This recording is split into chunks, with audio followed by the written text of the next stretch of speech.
So Leute, willkommen zurück zu einem weiteren Livestream meinerseits an diesem Donnerstagabend.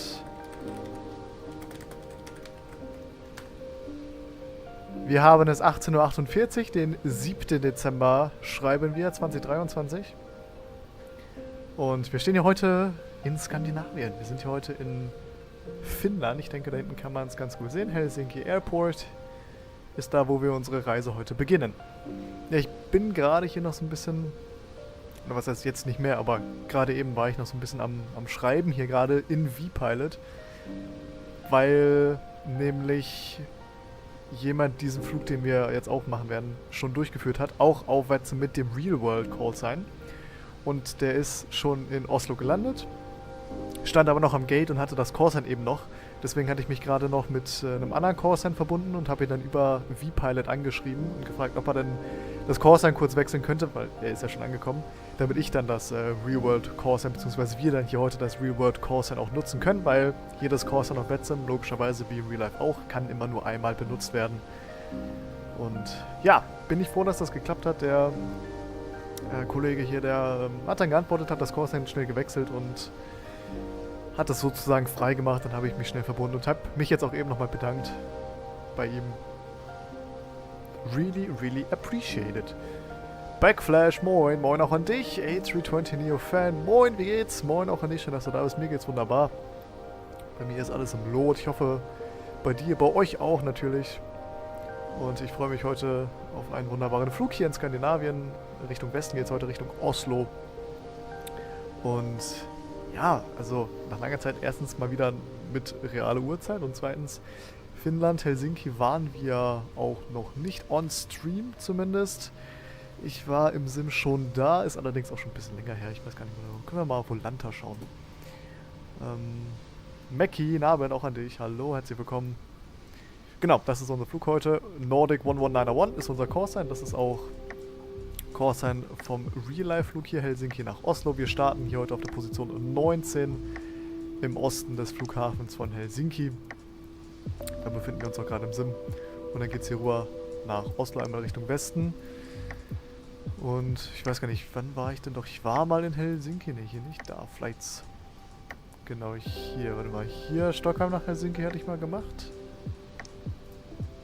Ah, da hatte ich noch kein Flugzeug hinterlegt gehabt, da war mir das noch egal. Ja, damals, als ich mit Volanta angefangen habe, war einfach nur wichtig, dass ich den Flug an sich aufzeichne und da habe ich mich gar nicht für das richtige Flugzeug und alles hier interessiert. Ihr seht hier Echo India Alpha, der A320 Neo aus MSFS.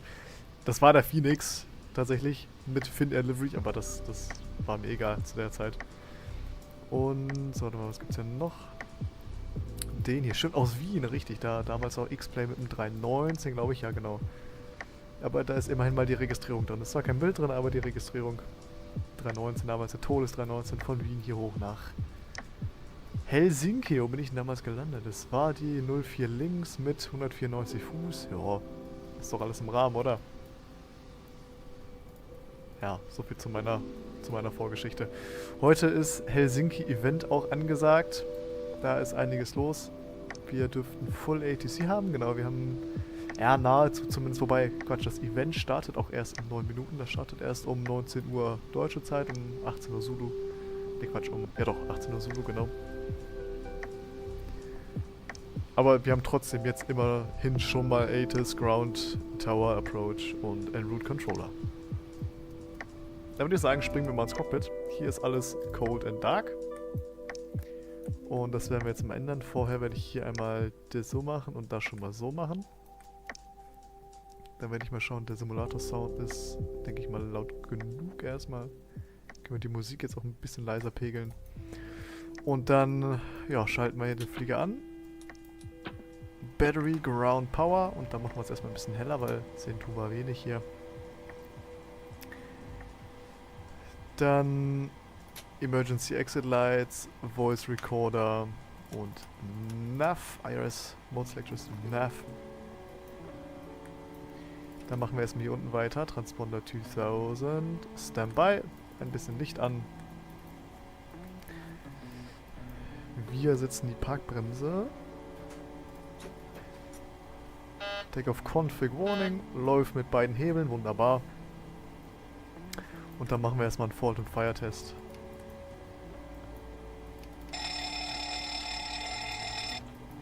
Lovely. Die Squibs. 6-mal grün. Cargo Fire. Haut hin. Landing Gear Lever ist down. Und 6 Green Lights in total. 14 Minuten. Okay, so lange hatte ich das aber noch nie. Interessant. 14 Minuten ist doch schon eine lange Zeit eigentlich. Ich meine, ich hatte das aber noch nicht gehabt, dass es mal so lange gedauert hat. Naja, ist auch egal. Wir haben ja genug Zeit. Könntest du vielleicht mal an einem Weihnachtsfeiertag, je nach Lust und Zeit, so einen klassischen Special machen, wo du zum Beispiel einen Tag als Lufthansa-Flug fliegst, also einen Tag so 4 bis 5 Lufthansa-Flüge machst? Ja, Idee an sich ist gut. Weihnachten wird das vielleicht aber schwierig. Ich kann vielleicht 2 Legs einbauen an Weihnachten. Ich denke, dass ich am 24. Dezember abends streamen werde. Final entscheiden werde ich das erst an dem Tag vermutlich.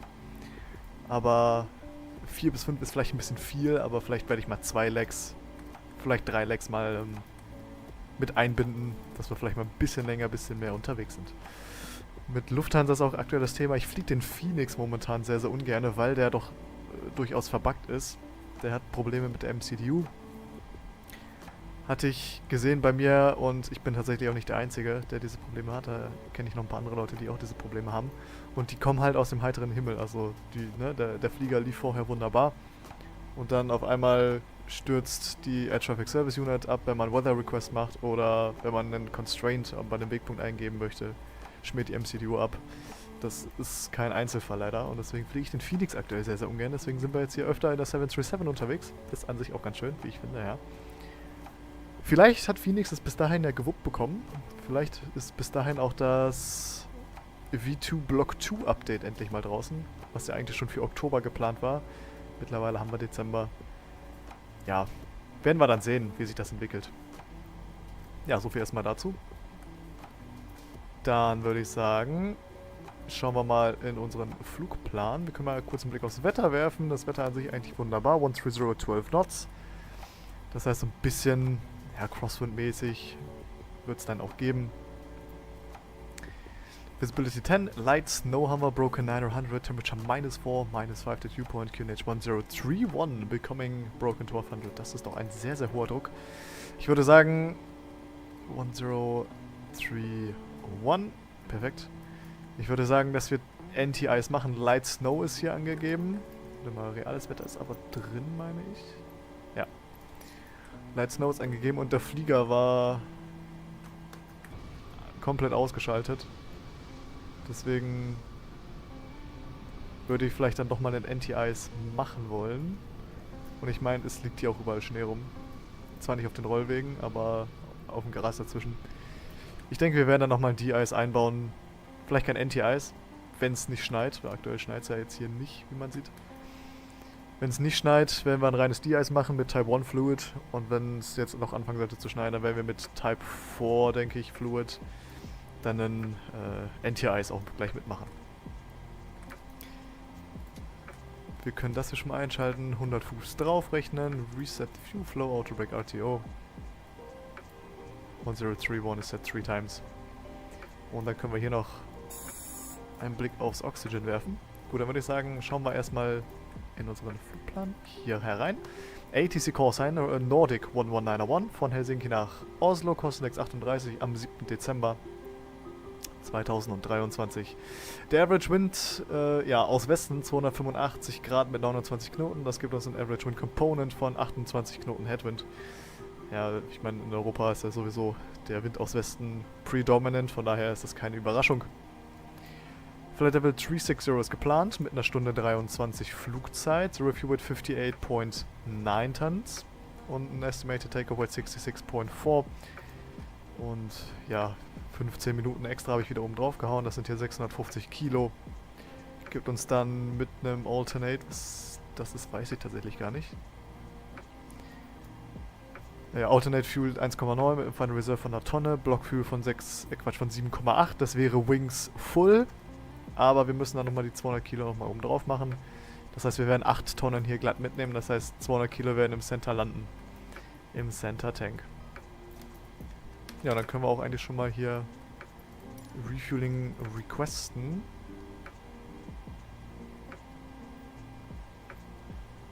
Und im FMC, auf der Post-Init-Page, können wir schon mal Oslo eingeben. Oslo, Quatsch. Helsinki ist, wo wir stehen. Auf der 16 stehen wir. GPS-Coordinates, die gehen da rein und dann kann das weg. Request Flight Plan Sim Brief. Und dann können wir Payload schon mal setzen. Und die Route einmal auswählen. Nordic 11901. Ach ja, hier die Crossing Runway ist tatsächlich auch in Use, wie das hier aussieht. Das ist ja ganz cool. Ja, wegen des Windes dann wahrscheinlich. Da wird der relativ stark aus... Was war das? 120 Südosten. DJD, guten Abend auch an dich. Herzlich willkommen. Und dann können wir das einmal schon mal laden.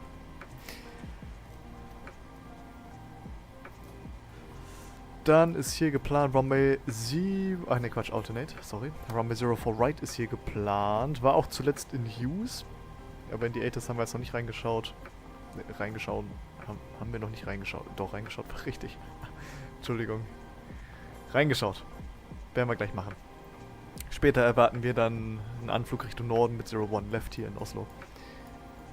177 Passagiere, 1,4 Tonnen Fracht, gibt uns dann ein Payload von 16,6 Tonnen, das gerade schon angesprochene Zero Fuel Weight, ein Block Fuel von 8 und Take Weight von dann entsprechend 66,6 Tons.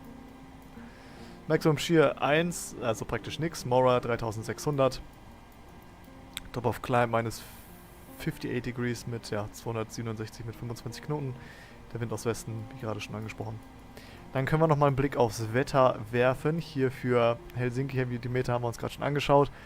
Der Forecast ab 15 Zulu bis morgen, 15 Zulu 09088, das heißt der Wind aus Osten bleibt ungefähr bestehen.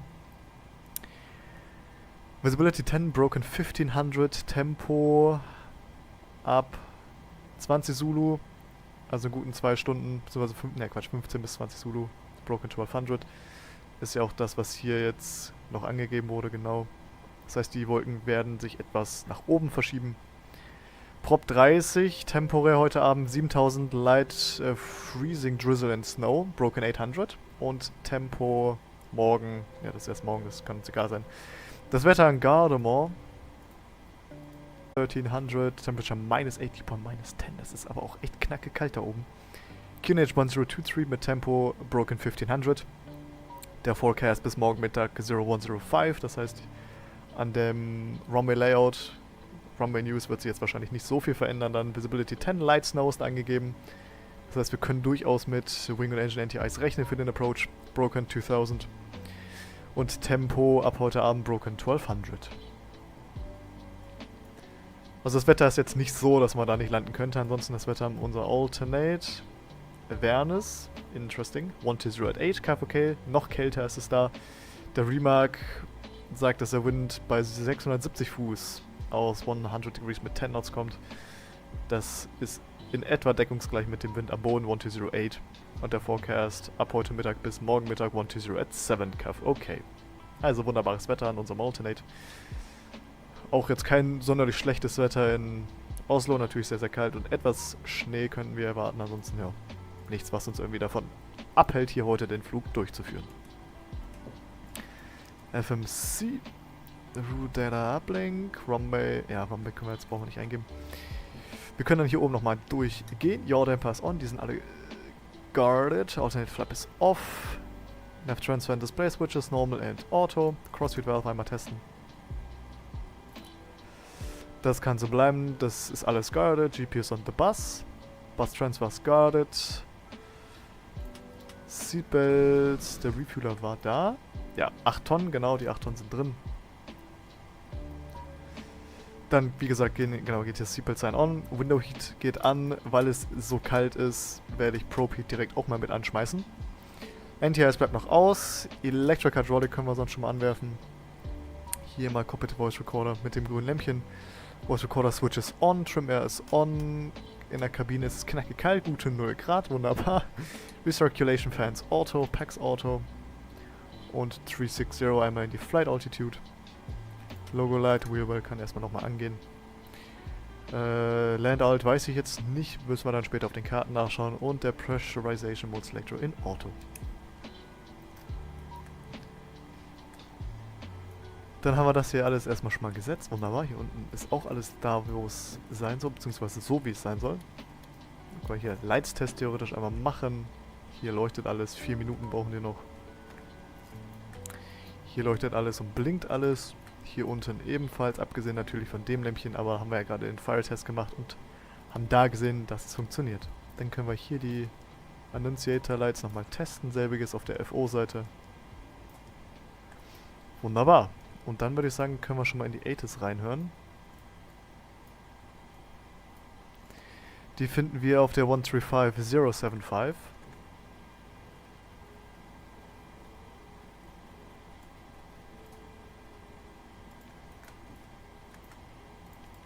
(900). Advise on initial contact. You have information Romeo. Information Romeo. This is Helsinki Vantaa arrival and departure information Romeo. At time 1750. Expect ILS Viertelstunde alt. approach. Arrival runway 15. Ah, ja. Departure runways 22 right and 22 left. Ach ja, okay. Transition level 60. Wind 130 degrees. 11 knots. Visibility 10 kilometers or more. Lights no. Scattered 900. Broken 1100. Temperature -4. Dew point -6. QNH 1031. Trend. Becoming. Broken 900. Advise on initial contact. You have information Romeo. Information Romeo, tatsächlich Runways 22 left, 22 right in use for departure. Das ist interessant. Okay, ja, ne, ist ja okay. Ist ja gar kein Thema. Ansonsten der Wind, wie gehabt, das ist 120. Und ja, Temperatur QNH ist soweit set gesetzt. So, genau. Ja, dann wissen wir erstmal Bescheid. Und dann können wir hier sonst mal schon mal in die Karten schauen und eigentlich Boarding auch schon mal starten, würde ich sagen. Request Boarding. Ich muss mal eben, genau, APU Bleed ist off. Und Board Crew, ne, Crew brauchen wir jetzt nicht boarden. Jetzt tippt er das hier ein, das ist so lustig. Invalid Entry. Ach was. Macht das normal? 1, 3. Invalid Entry. Hä? Ach, er teilt das auf, oder was? Ah, nein. Ich hab... Ja, okay, ne, das macht ja keinen Sinn. Warte mal, ne, das muss ich ja nochmal... ja, das... warte mal. Menu, PMDG Setup, Aircraft Equipment. Ich bin nämlich noch in der 2-Class Configuration. Jetzt macht's mehr Sinn. Jetzt haut das auch hin.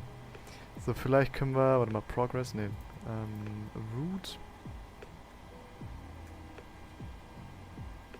Das können wir jetzt nicht nochmal ändern. Okay, ne, dann ist das egal. Dann setzen wir einfach nur mal das Zero Fuel Weight. Was wir hier im Flugplan haben, 58.9. Setzen wir einfach mal rein. Auf die altmodische Art und Weise. Ja, dann sind wir bei einem Load-Level von knapp über 80%. Das ist doch wunderbar. Und was ich noch machen wollte, bei Ground Services, Air Conditioning Unit wollte ich nochmal holen. Damit wir die APU jetzt noch nicht anwerfen müssen, aber trotzdem die Kabine vielleicht mal etwas wärmer wird. Weil das doch knacke kalt ist da drin, wirklich. 0 Grad in der Kabine und wir machen Boarding. Weiß ich ja jetzt nicht. Und für die Ground Air muss APU Bleed aus sein. Soweit ich weiß. Die Packs natürlich auf Auto. Warte mal, jetzt habe ich hier 36.500, ne 36, so. Gut, dann machen wir jetzt im FMC einfach mal weiter. Runway, wissen wir nicht, keine Ahnung. 22 left oder 22 right. Ich gehe jetzt einfach mal von 22 left aus, weil die nämlich weiter innen ist. Und das kürzere Taxi voraussetzt. Airport Briefing, bla bla. Airport, Low Visibility Procedures, Parking Stands. So, wir stehen hier auf der 16. Erwarten einen Pushback Face North, möglicherweise aber auch einen Face South und dann über Delta Fox und Yankee. Ansonsten wahrscheinlich Face North und dann über Delta Echo und Yankee. Geht's dann hier hoch.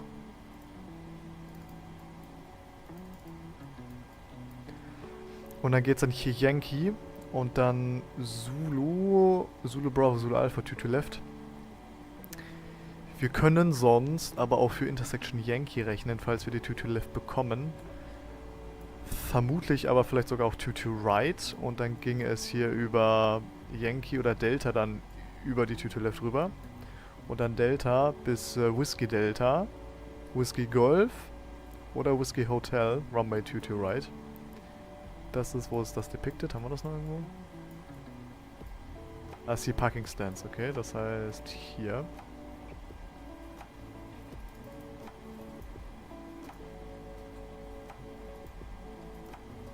Ach da, okay. Ja, hier oben in der Ecke sehen wir nochmal, wie das da an der 22 Right genau aussieht. Whiskey Delta, Whiskey Golf, Whiskey Hotel und Romeo hier zwischen.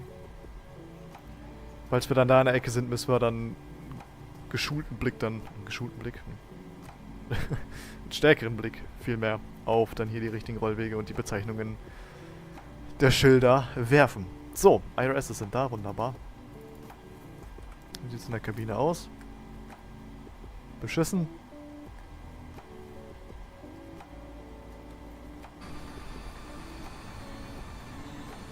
Vermutlich, weil die Türen offen sind. Können wir sonst die hintere Tür schon mal zumachen. Maintenance, Fuel Truck. Gut, wir können sonst hinten links mal dicht machen.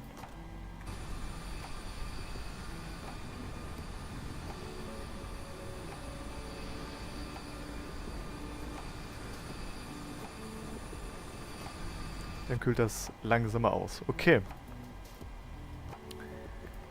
Wir aktivieren das sonst einmal. Runway, wie gesagt, haben wir keine Ahnung. Flight Level 360 gehen wir aber. Wir können aber ja hier genau ganz entspannt in den Request machen.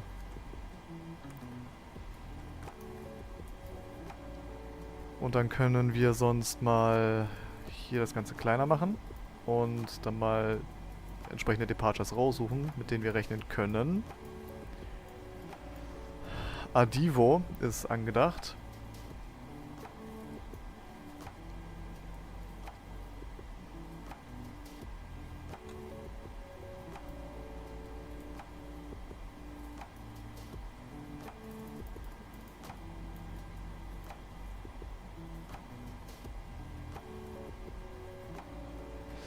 Adivo Departures sind 3X-Ray.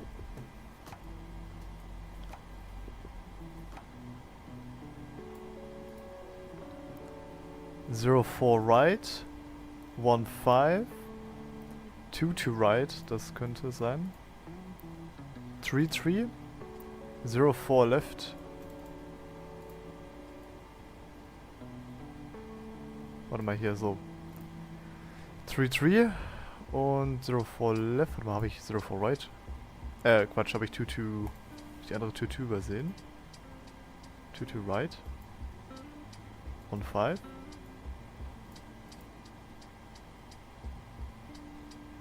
Gibt's nicht.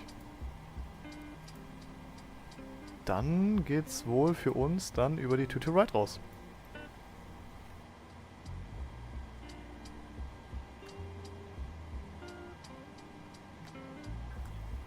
Ja, dann können wir mit der Adivo 3 November rechnen. 2 to right. Das können wir schon mal laden. Cosnex 38, Reserve Segura, Zero Fuel Pass 380, das müssen wir gleich nochmal ändern. Der Rest haut soweit hin. Transition Altitude 5000 ist korrekt.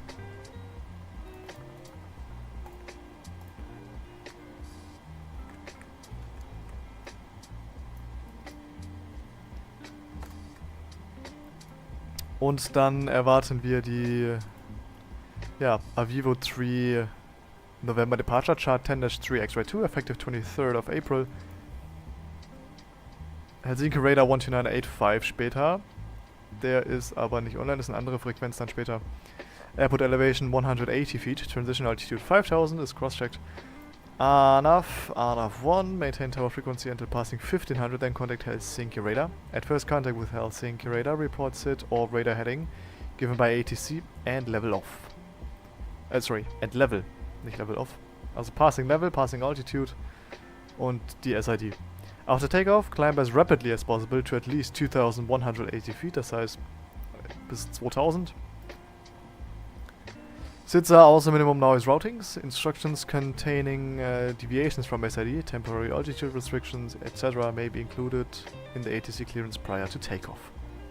Okay, das heißt, wir machen Acceleration, wir machen Thrust Reduction wie gehabt auf 1000 und dann machen wir Acceleration auf 2000. Damit wir einen hohen Winkel haben.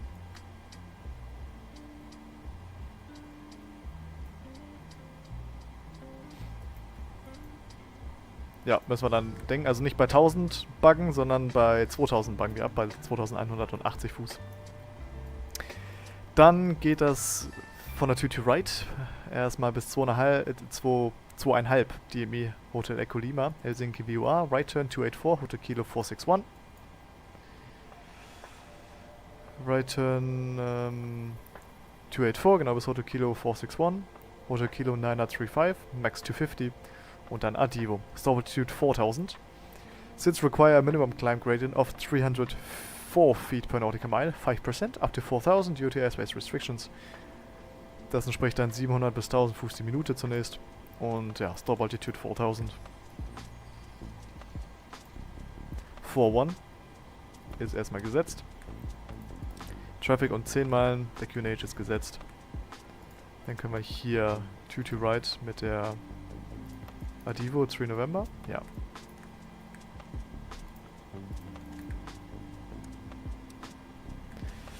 Wir haben hier den Punkt Helsinki 3, das steht für die rund 3 Meilen, beziehungsweise der 2,5 Meilen, das ist jetzt bei 2,8 nautischen Meilen, das ist okay. Dann die Rechtskurve bis 461, 935, Maximum 250, ich werde das nochmal hier korrigieren, 250 or below. Und dann Adivo. Ja, wunderbar.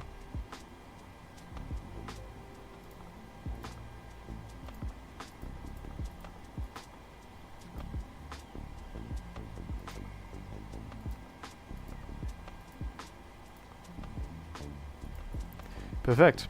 Dann haben wir's. Vielleicht werde ich die Kurve von Hand ein bisschen schöner fliegen als das da. Vielleicht dann so ein bisschen nach rechts, beziehungsweise 284 Degrees, ist ja angesagt. Und dann, ja, die Kurve ein bisschen schöner. Was ist jetzt hier? 334 ist jetzt hier. Das ist natürlich wenig sinnvoll. Ja, okay, naja. Weil wir die Kabine nicht mehr haben, keine Ahnung. Passenger Cabin. Aft Cabin. Okay, ne, die Aft Cabin wird ein bisschen wärmer, aber die Forward nicht. Wahrscheinlich, weil die Tür offen ist. Oder ist sie noch offen? Ne, Quatsch. Türen sind... Doch, ist noch offen. Sonst können wir die APU schon mal anwerfen. Was habe ich jetzt hier?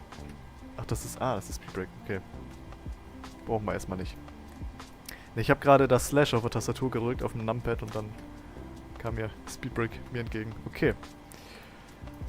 Würde ich sagen, werfen wir APU schon mal an. Und wir können schon mal die Pre-Flight-Checklist lesen.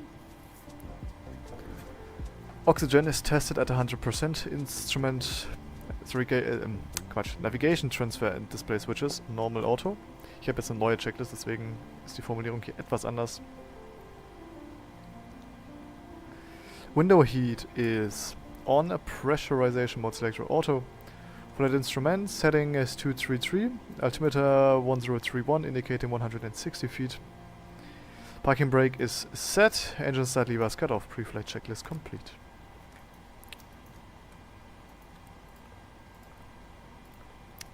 Dann können wir nochmal Performance rechnen. APU ist gleich available.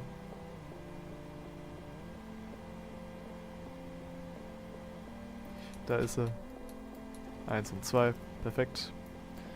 Und dann geht's mit Performance weiter. Runway 22 right. Full length dann auch ruhig.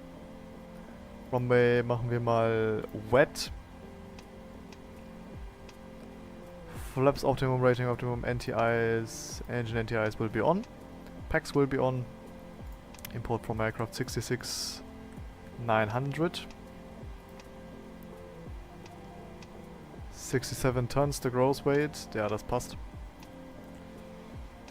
Und aktuelles Wetter, calculate. Flaps 5. Acceleration height wird nicht 1000 sein, nein, Acceleration ist auf 2000. Flaps 5 and 188.4 mit einem Takeoff und 52 Degrees Rating. Trim 5.49 Units, 134, 143, 147. Das können wir nehmen. 147 ist set. Runway heading is 218 degrees.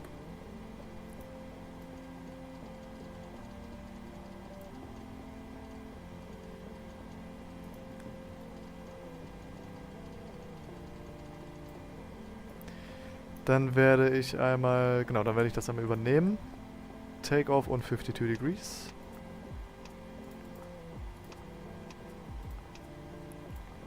Flaps 5. 34, 43, 47.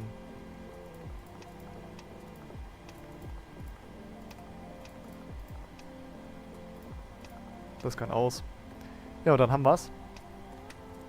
Die Türen sind dicht. APU läuft.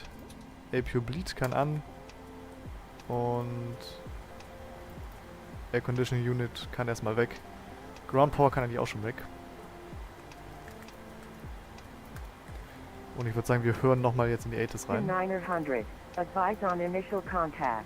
You have information Romeo. Information Romeo immer noch. 114.2, das Helsinki VOR. This is Helsinki Vantaa arrival and departure information Romeo. At time 1750. Expect ILS approach. Arrival runway 15. Departure runways 22 right and 22 left. Transition level 60. Wind 130 degrees. 11 knots. Visibility 10 kilometers or more. Light snow. Scattered 900. Broken 1100. Ja, ne, es hat sich nichts geändert, dann können wir das so lassen. Ich habe jetzt auf der linken Seite den Localizer von der 2 Left. Habe ich da jetzt 2 Left gerade getuned? Hier.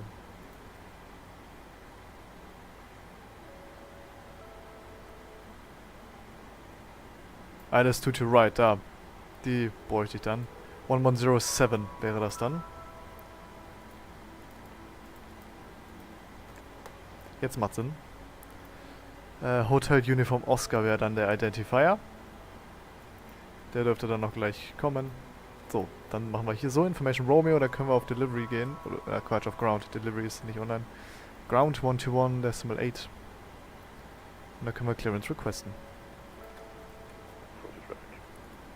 Lufthansa 3 Charlie Foxtrot, contact Tower 118.6. Tower 118.6, Lufthansa 3 Charlie Foxtrot, have a nice evening, bye. Und Helsinki Ground, good evening, Nordic 11901. Nordic 11901, current hello. Nordic 11901, position 16, information Romeo requesting clearance to Oslo. Don't have your flight. Apologies, gonna refile that real quick. So, jetzt aber. Hat die noch gar nicht gefeilt. Ich habe mich so auf das Callsign vorhin konzentriert und nicht auf den Flugplan an sich. The Nordic 11901 is ready to copy. Nordic 11901, thank you. Clear to Oslo, grab command runway 22 right. Arrival 3 November departure. Climb to 4,000 feet, squawk 4667. We're cleared to Oslo Gardermoor. Runway 2 to right is going to be the Arrival 3 November departure, initially 4,000 with a squawk 4667, Nordic 11901. Nordic 1191, clear, that's correct. Perfekt. 466 Trynet 42 Romeo Lima, six, ground hello, taxi left on Yankee, seven. stand 8. Dann machen wir hier alles an. Center Tank Pumps bleiben aus. Die machen wir erst nach dem Start an, weil wir zu wenig Treibstoff für den Boden praktisch für die Center Tanks haben. Weil angenommen, wir würden jetzt die Center Tank Pumps anschmeißen und wir würden dann gerade auf die Piste rollen, unseren Startlauf durchführen. Und genau in dem Moment ist der Center Tank schon leer, dann würden wir halt eine Master Caution kriegen. Und wenn wir dann eine Master Caution kriegen, würden wir auf jeden Fall den Start rejecten. Wenn wir nicht den Doors Bug haben von der PMDG. Demnach wäre das halt ein unnötiger Rejected Takeoff, den man halt vermeiden kann, indem man einfach die Center Tank Pumps erst nach dem Start anschmeißt. Gut. Dann würde ich sagen, das kann weg. Die Bremse ist gesetzt. Dann können wir den hier machen.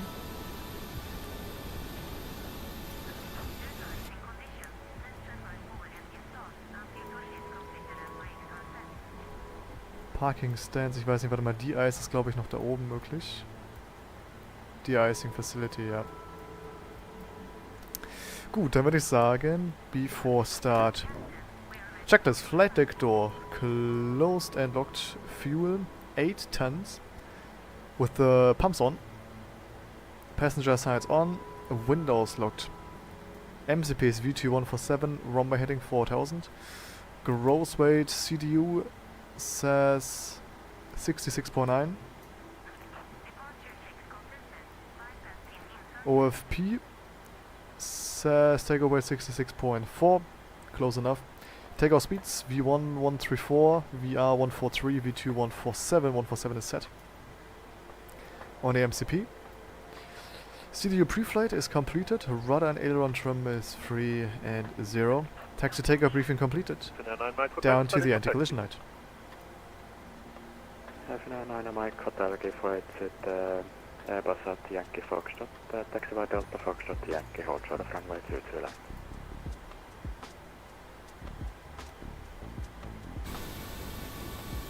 Before to the Airbus at Yankee Foxtrot and... Wegen De-Ice lassen wir die Flaps nach dem Push erstmal oben. Während wir dann nach dem De-Ice bzw. Anti-Ice. Of course holding short to the left. FNR9 Mike Hotel. Dann nach dem De-Ice, nach dem Anti-Ice setzen. Dann können wir Push requesten. Push and start. Japan 72 ground hello, you number 1 taxi right on Yankee hold short of Yankee 2.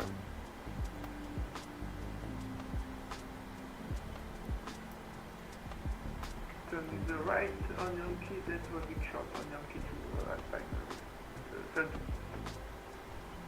And Nordic 11901, position 16, requesting push and start. Ah, verdammt.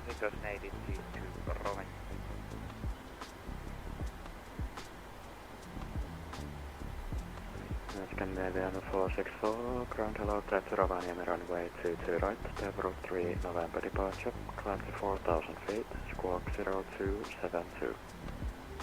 40272, temperature 3 November 4000 out of 2 right, get it, 464, clearance correct. And Nordic 11901, position 16, for push and start. Nordic 1191, Stand by. Papa 72, and that would stand whiskey 34 Bravo by Yankee. Stand by, roger, roger.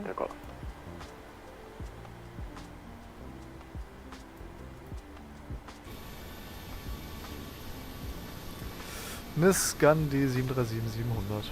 Scandinavian hat jetzt vor einer Woche, glaube ich, ungefähr den letzten 737 Flight. Jetzt ist die 737 weg, jetzt ist es Airbus only. Und ja, das ist natürlich, ne? Der offensichtliche Grund, weshalb wir jetzt hier nochmal ein paar Minuten warten müssen. Company Traffic hier zu unserer Linken, da hinten ist noch eine Scandi 737.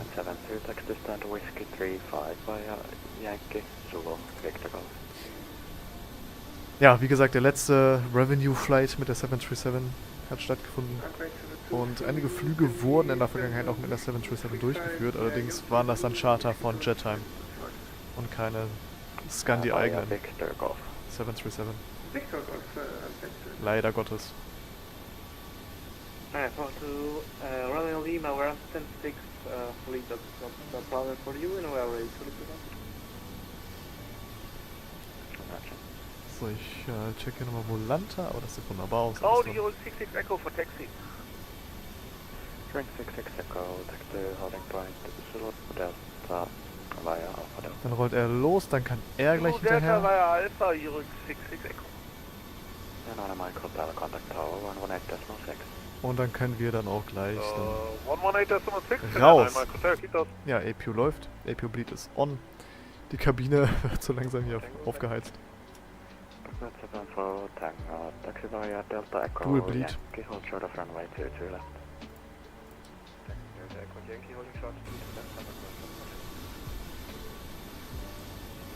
Delta Echo Yankee war das. Ja, dann gehen wir hier Delta Echo und dann auch Yankee dann rüber. Pushback and startup approved facing northwest.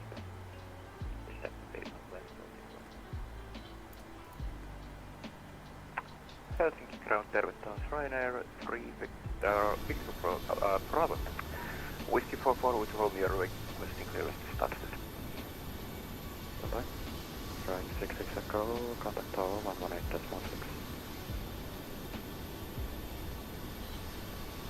86, use 66 control.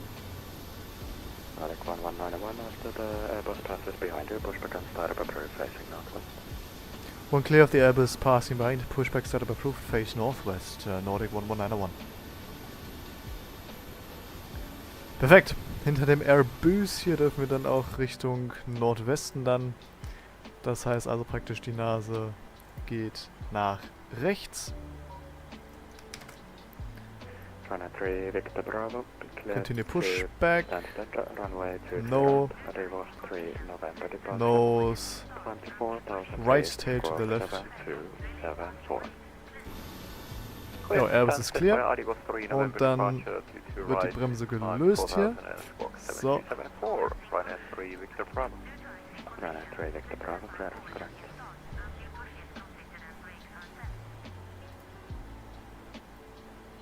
Ja, dann warten wir ruhig mal heute mit dem Engine Start.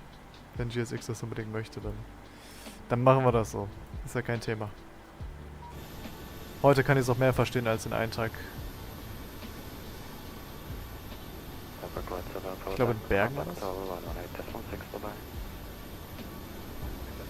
Aber ich frage mich, wer hier tatsächlich einen A220 fliegt auf VATSIM.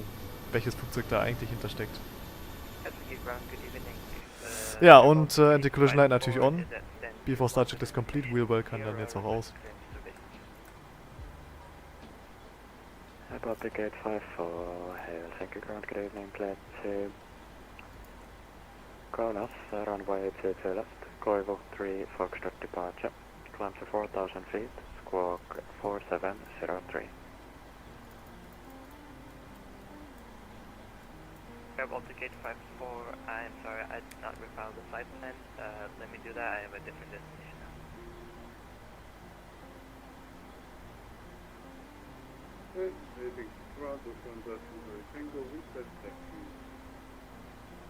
Lufthansa to Japan, So. contact the holding point, Zulu, Golf 5, Victor Golf.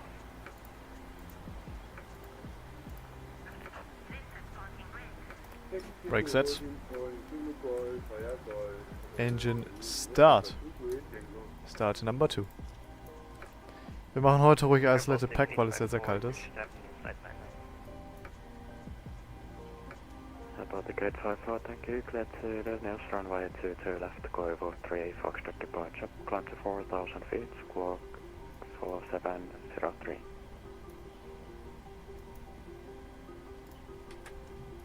Clear to Vilnius via the Koivu 3 Foxtrot departure. Cold Start hier heute. Climb to 4,000 and squawk 4703, Air Baltic Gate 54. EGT. About the gate 54, clear, that's correct. Fuel flow, oil pressure. Helsinki ground, Alpha 72 on blocks requesting frequency change. Point 72, you don't need to ask, frequency change approved. Bye. Ryanair 464 is taxi. Das war der Cockpit Voice. 464. Start valve is open. Holding point, Zulu Delta by Alpha Delta. Taxi from the point Zulu Delta Delta scanning. Lufthansa 2 Juliet Tango, contact Engine tower stabilized, starter cut out. 116. Starter number 1.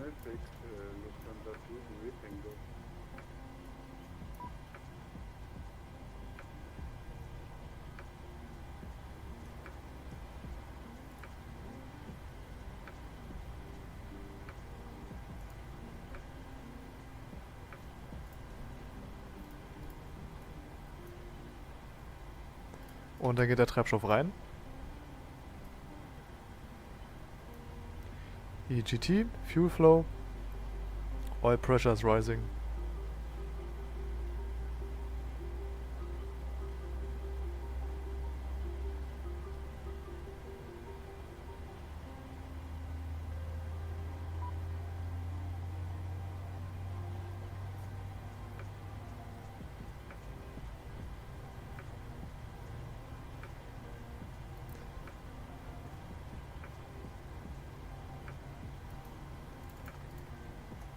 Und Klick.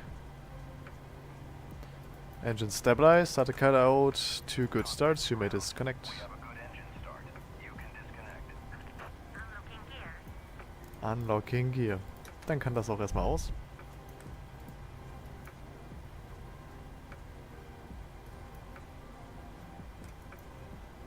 Und ich muss hier mal die Displays ein bisschen runterpegeln hier, damit man die besser ablesen kann bei den Lichtverhältnissen hier. So. About the gate 54, push to cut start approved facing southeast. Push to start approved facing southeast, about the gate 54. 464, taxi via Da wird er mit der Nase in unsere Richtung gleich zeigen, wahrscheinlich. Thank you, after start items.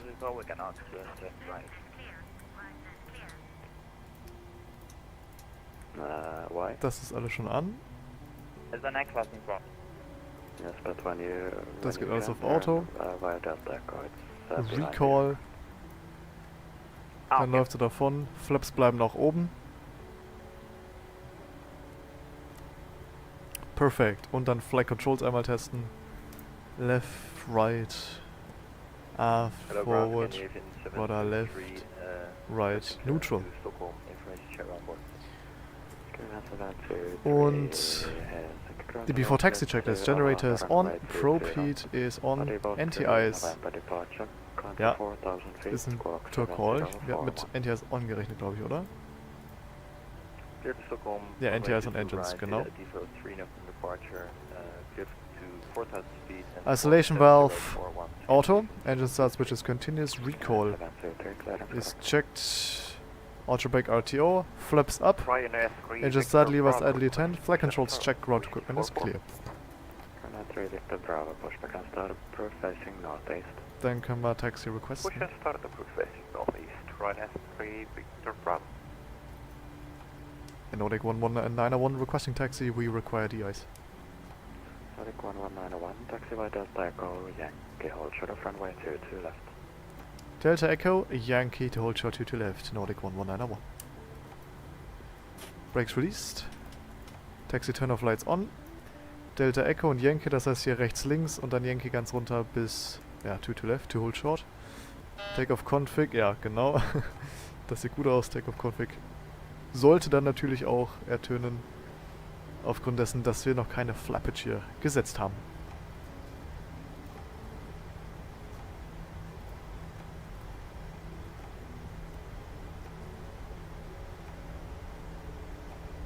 Der macht einen Pushback, genau, aber der wird dann mit der Nase zu uns gleich zeigen, also Nase nach links, wir rollen jetzt hier rechts, links.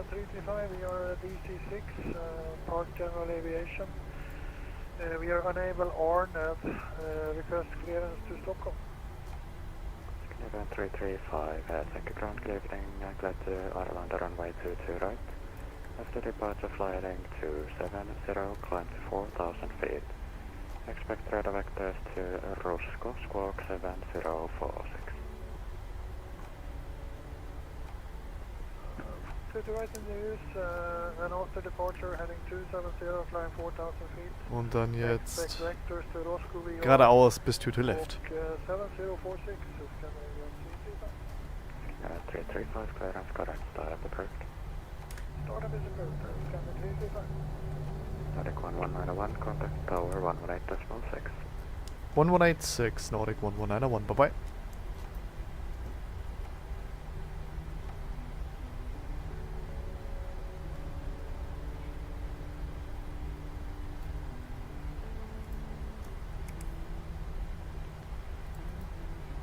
Good evening, Nordic 11901 on Yankee to hold short 22 left, requiring DIs.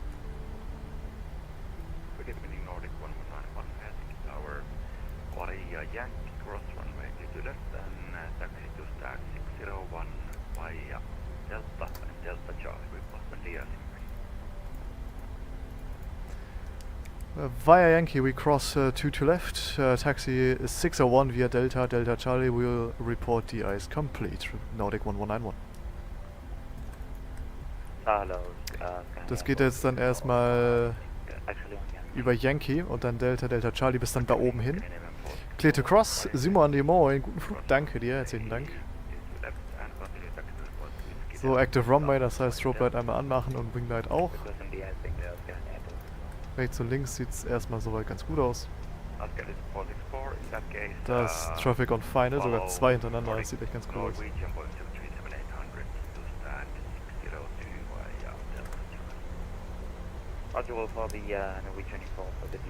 Und dann brauchen wir eben mal die andere Karte.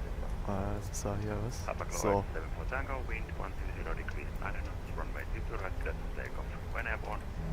Ups. So, das ist aus, das kann auch erstmal wieder aus. Und dann geht's dann Delta und Delta Charlie bis 601, okay.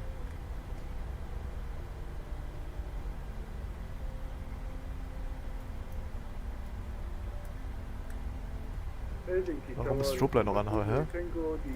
So, das ist aus. Okay, ja wunderbar. Jetzt haben wir es. Ich glaube, ich hatte es gerade aus Versehen nochmal angemacht. Und dann geht es jetzt hier links, rechts.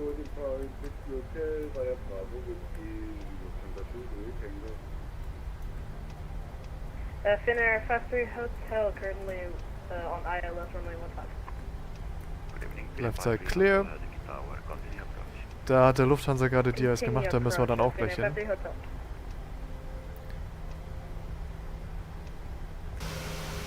Traffic behind.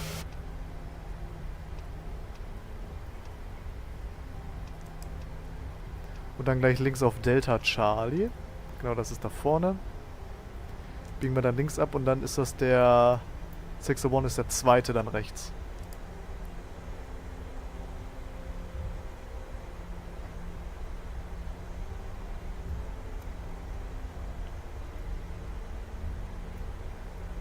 Und wir werden dann nur ein DRS machen, wir brauchen dann jetzt kein NTRS mehr machen.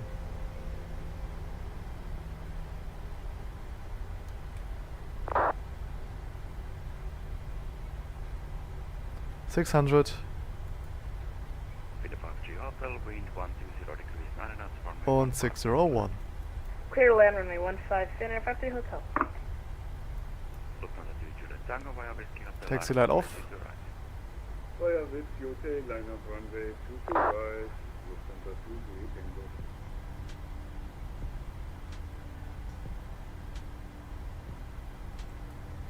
Und dann rollen wir bis zur Linie hier vorne einmal.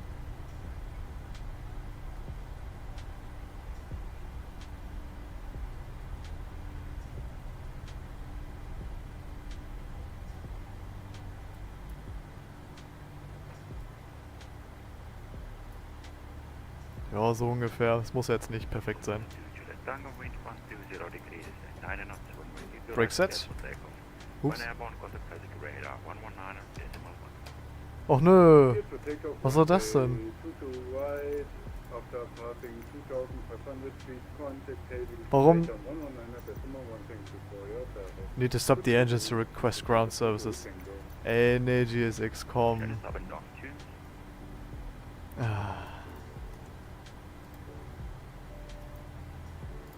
Restart. Ansonsten sollten wir hier in der Lage sein. Baltic 854 holding short runway 22 left. Good evening, Air Baltic 854 via Yankee line of runway 22 left. Ah, nö.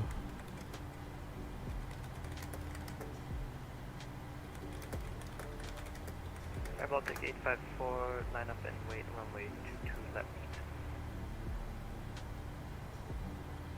Oder liegt das daran, dass ich kein... Oh, ich glaube, ich habe kein Profil installiert, maybe.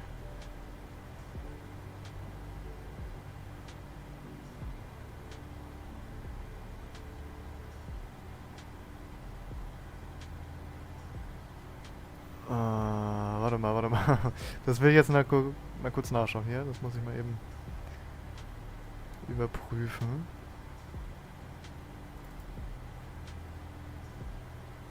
Das kann natürlich sein, dass es daran liegt.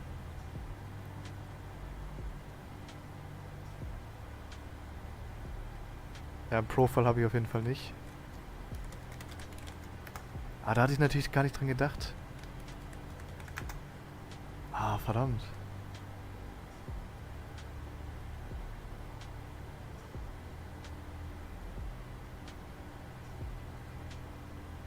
Baltic 854, wind 120 degrees, 9 knots, runway 22 left, clear for takeoff when airborne, contact Helsinki radar 119.1.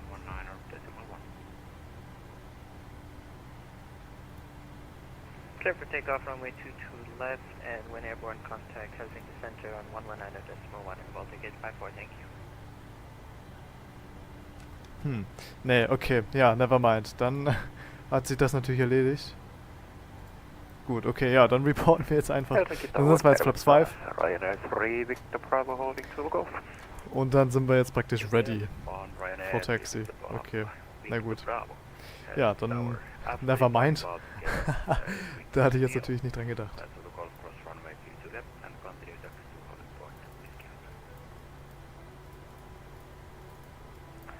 Behind departing Air Baltic across runway 22 Super, left moin. and taxi to Whiskey Hotel. Willkommen. Ryanair 3, Victor Bravo. Canada Air Force Please Cordia has been complete. Wo steht er denn? Da steht er.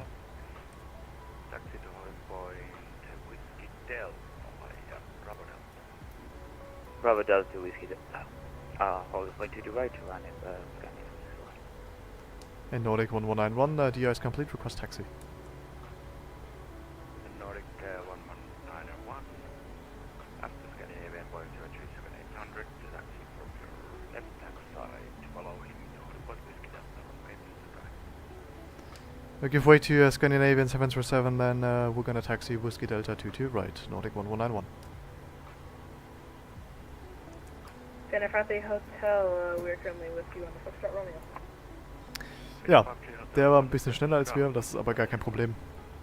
121.8, Wir können sonst in der Zwischenzeit nochmal Trim setzen, 5.49er Units.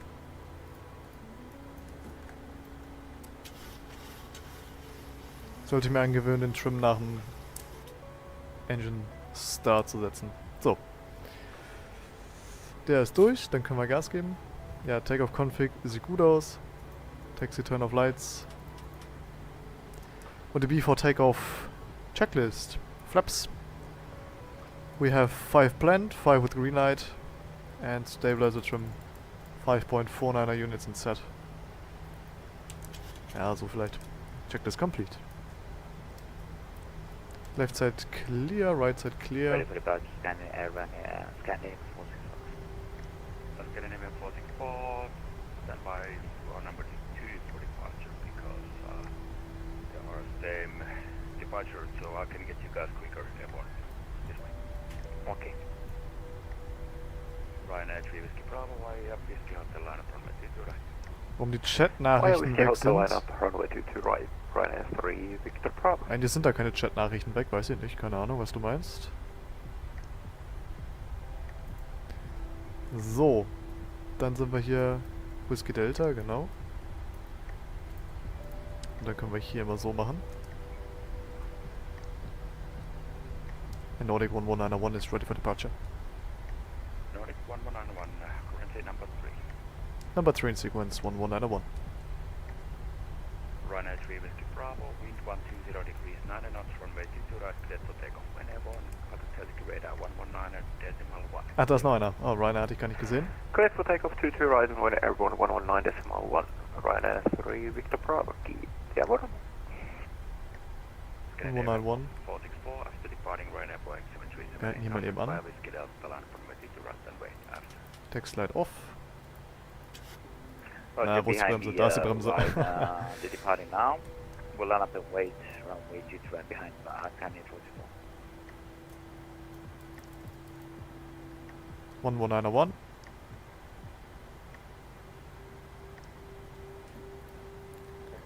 Dann werde ich mal die Mucke pausieren.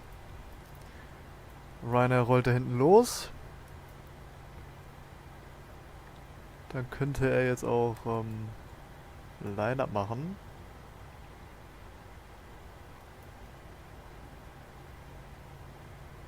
Maybe, maybe not. Oh ja. Wir erinnern uns nochmal daran, Acceleration bei 2000 heute. Das heißt 2180 Fuß. Und der Hotel Uniform Oscar, der Localizer für die 22 Right, ist hier korrekt identifiziert. Und Helsinki VOA auf der rechten Seite. Text LED on.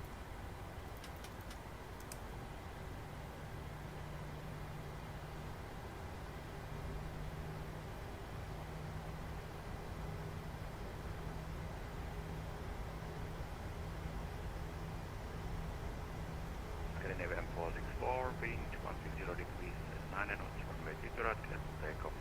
When airborne, contact Helsinki radar 119.1. Clear for takeoff 50 right, when airborne 119.1. Scandinavian 464, good night. Good night.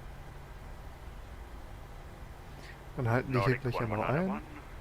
After departing Scandinavian Boeing 737-800, via Bisky Delta line up runway 22 right and wake up. Behind departing Scandinavian 737, line up 22 right and wait behind Nordic 11901. Dann können wir jetzt, ja, Line up machen.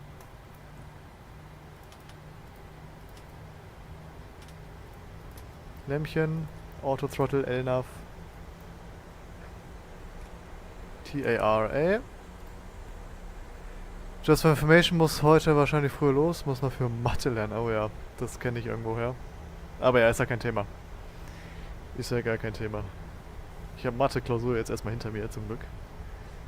Aber eine muss ich noch in meinem Leben. Eine Mathe-Klausur muss ich noch.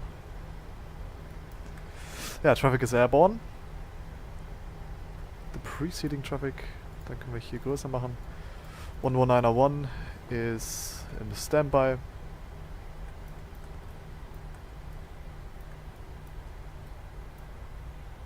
Und dann machen wir hier einen Line-Up.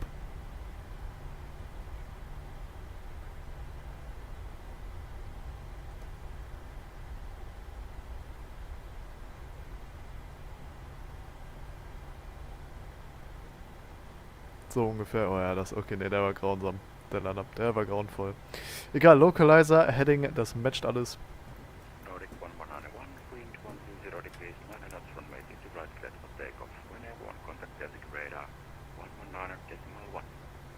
We'll clear for takeoff 22 right, when airborne 119.1, Nordic 1191. Bye bye. Bye bye. Takeoff, elapse timer. Forward pressure on the control. Stabilize. So takeoff thrust. N1 heading select toga.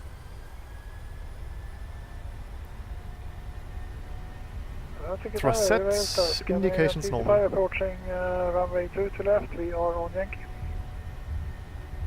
Coco L Scandi 335, Helsinki Tower. Via Yankee. Checked. Runway 22 Throttle left hold. and continue taxi to Hotpoint Whiskey. Via Yankee, cross to the left and continue taxi to Whiskey. Ja, linker Crosswind. Scandinavian 335.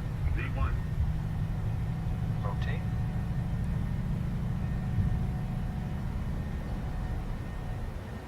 Positive rate of climb. Gear up.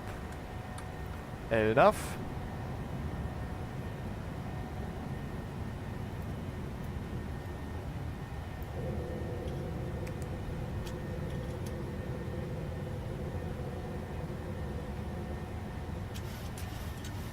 And one.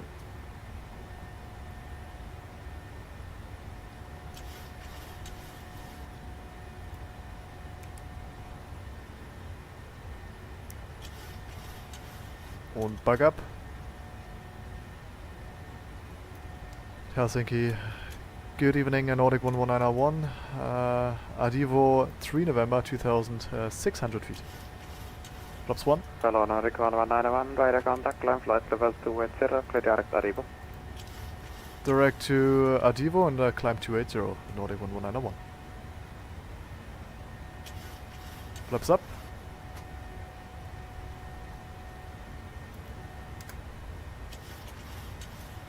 Direct to Adivo.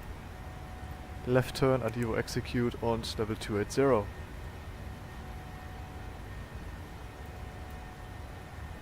Vertical speed, ne, level change, sonst bitte, danke. 280 is set on the MCP. Und Wiener Speed.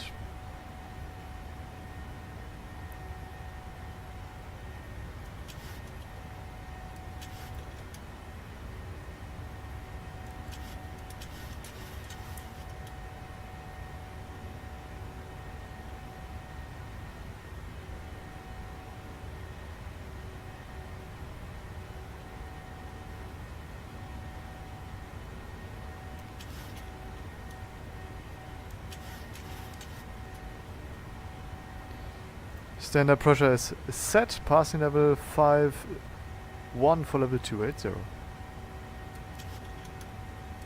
Ja, hallå, jag tar Helsinki Finnair 7 Bravo, descending Command. 100. Now passing flight level 230. Und dann sind wir unterwegs. British Finnair 7 Bravo, Helsinki radar contact. Your information share now valid. Descent flight level 80. Ja, dann würde ich sagen, Engine NTI ist auf. Number 2 in sequence. Und die After Takeoff Checklist. In sequence information share. Engine bleeds on. Paxton Auto. Level 80. Landing gear is up and off. Finnair 7 Bravo. Flips up, no lights. Text light kann auch aus. Before, Quatsch. After Takeoff Checklist complete. Dann haben wir jetzt eine Stunde 20 ungefähr vor uns.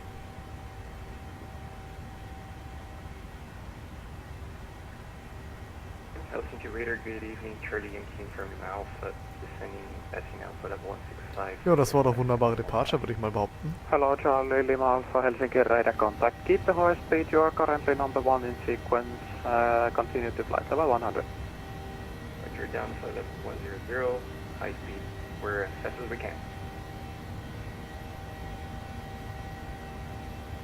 Nordic 1191, contact Helsinki control 121.3, bye-bye. 121.3, Nordic 1191, bye-bye. Commune 464, contact Helsinki 121.3, bye-bye. 121.3. 113, Scania 46 Alpha X-ray after conversion speed 310 knots. After conversion speed 310 knots, Finnair Alpha X-ray. Radar, good evening. Nordic 1191, 105, climbing 280. Good evening, Nordic 1191, Helsinki control, radar contact, continue climb flight level 360. Continue climb to 360, Nordic 1191. 360 set. Helsinki Hello, Scania 46 inbound tempo, requesting flight level 400. Scania 464, good evening, radar contact, Hier climb flight level 400. Wiep halt ein bisschen leiser machen. 400, Scania 464.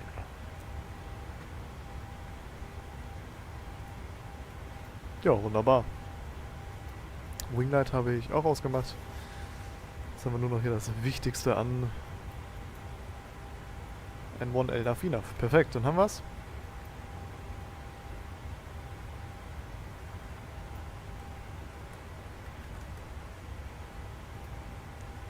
Scania 464, clear direct. Dann können wir jetzt Center Tank Pumps uns anmachen. Finnair Delta Kilo, contact Helsinki radar 119, decimal 1, bye. Contact Helsinki Radar 119. Ah ja, aber ich glaube, an dem TS, es kann dann echt daran liegen, dass ich kein Profile installiert habe. Für den Platz. Ey,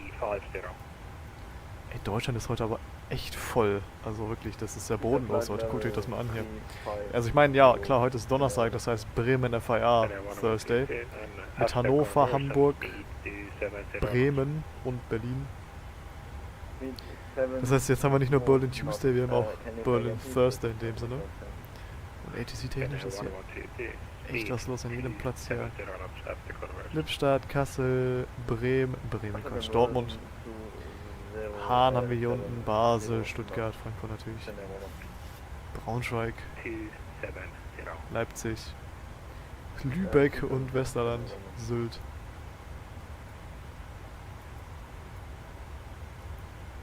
Ja, warum auch nicht, ne?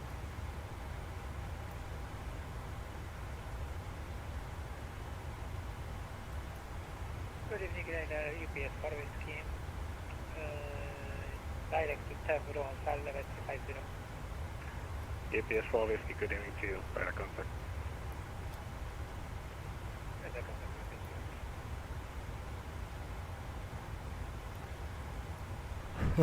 Ja, voll. Das ist doch cool eigentlich, oder?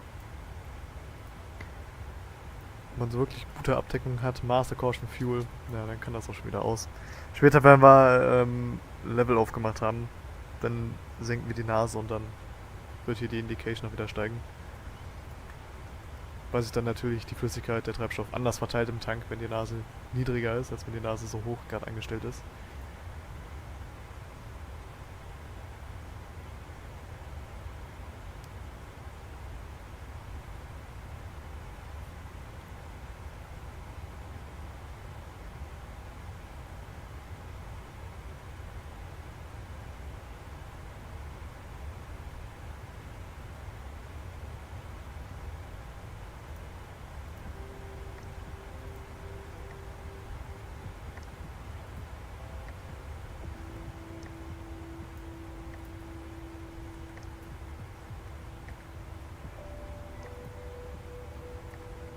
Weiß gar nicht, kann man das Tablet so wegmachen wie beim Phoenix?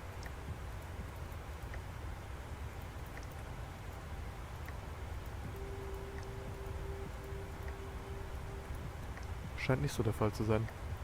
Aber wir hatten ja den einen Tag festgestellt, dass man das Hintergrundbild ändern kann, theoretisch. Ist eigentlich ganz cool. Und was ich auch ganz cool finde, ist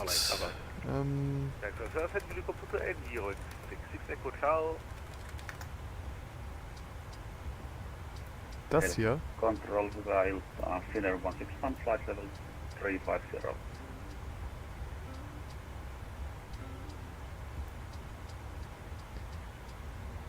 Wir haben hier einen Teaser für eine 737 MAX von iFly. Tatsächlich ist das einzige Bild, was man hat. Und man kann aber wohl darum schon ganz gut erkennen, dass es sich wohl um die MAX handelt. Und ich meine, eine NG würde keinen Sinn machen. Also iFly hat zwar auch eine NG, aber warum sollten die jetzt noch eine NG auf den Markt bringen, wenn PMDG da schon die NG hat? Was iFly allerdings hat, was PMDG nicht hat, ist die MAX für P3D. Flight level 065, flight level 100, 10 air 112.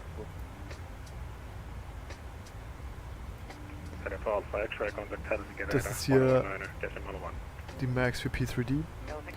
Die sieht eigentlich gar nicht mal so schlecht aus. Also vom 3D-Modeling finde ich die PMDG besser, aber an sich, das ist kein schlechtes Flugzeug per se, ja. Und von daher ist das eigentlich echt schon ganz cool. Ich kenne mich jetzt aber auch nicht so gut damit aus und weiß jetzt auch nicht so gut, was jetzt der Flieger für Features hat und welche nicht, weil ich die ja eben selber leider nicht fliege. Aber ansonsten...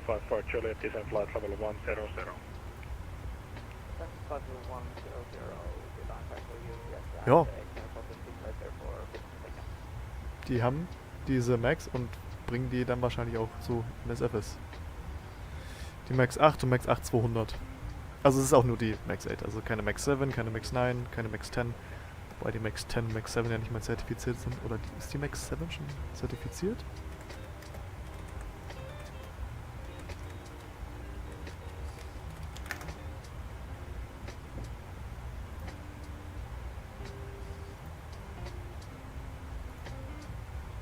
Ach nein, so.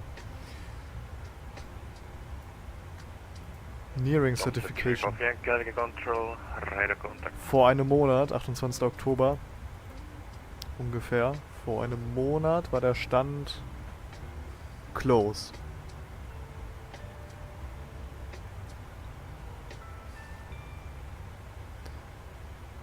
The 737 MAX 7 aircraft could be in the skies as soon as early next year, according to a report by Aviation Week, according to sources with knowledge of the programs. The MAX 7 certification is on track for year end. This makes it possible for deliveries to start in early 2024. Ja gut, dann also Ende des Jahres. Und die MAX 10 folgt dann danach. Also iFly hätte maximal sonst noch eine MAX 9 bauen können, aber die ist halt auch im Weiten nicht so präsent wie die MAX 8-200. Wobei eigentlich auch nur Ryanair die 200er fliegt. iFly has shared a small teaser of their upcoming 737 MAX for Microsoft Flight Simulator. The teaser, which was shared over on their forums, so far only reveals a small portion of the plane as it shows the landing gear. A lot of details can be made out from the single teaser image. The gear strut is modeled with a lot of detail, and you can clearly see cables, bolts and other parts that compromise the gear. The wheel itself is shown off as well, with clearly visible wheel grooves and a detailed looking wheel rim. The team notes that this picture has been taken several months ago and has evolved a lot since then. The team particularly wanted to share the level of fidelity they're aiming for with their 737 MAX for Microsoft Flight Simulator. Furthermore, though iFly hopes to share more previews on the aircraft as soon as that show off greater detail, the release of the aircraft is still a number of months away. So contact the another sector on 124.2. Ja, das ist halt für P... Ja, für P3D, genau. 7 for Tango, leaving my airspace, magnitude 122.8. Have a good flight. 10. März war das. Vietnam 161, clear T-bomb, 3 miles. Ja, die Bilder haben wir gerade schon gesehen. Genau. When ready, descent flight level 100. Cleared for Diva 3 Mike arrival. Ja, ich bin gespannt. Also es ist jetzt einiges, was hier Dinner 161. in Planung ist für MSFS. Helsinki EFHK, Scandinavian 325 Air, flight level 110, climbing 240, inbound, Rusk, over. Hello, Scandinavian 335.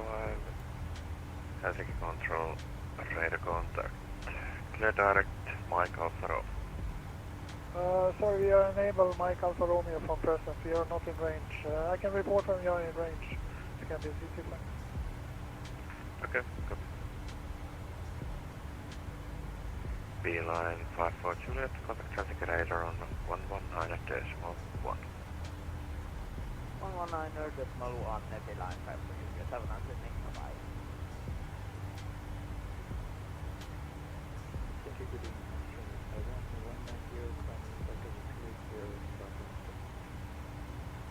Hello, Austrian 851, Helsinki control, radar contact, climb flight level 380.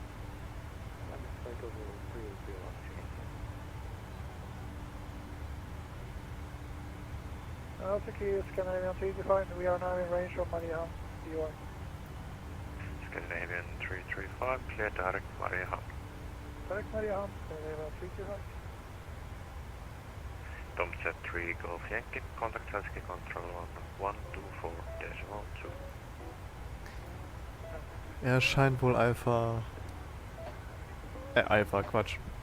Helsinki Control, good evening. Amber 17. Unable ANAV in dem Sinne zu sein.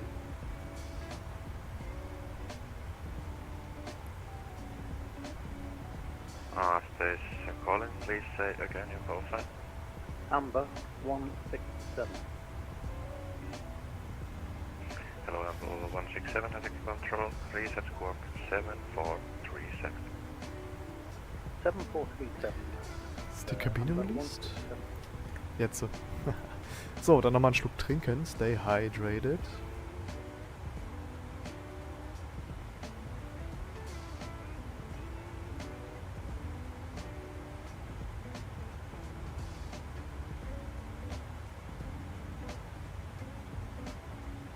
Amber 167, Helsinki control, radar contact, runway 15. Amber 167, Helsinki control, radar contact, runway 15. Runway 15 for Helsinki. Thank you, Amber 167.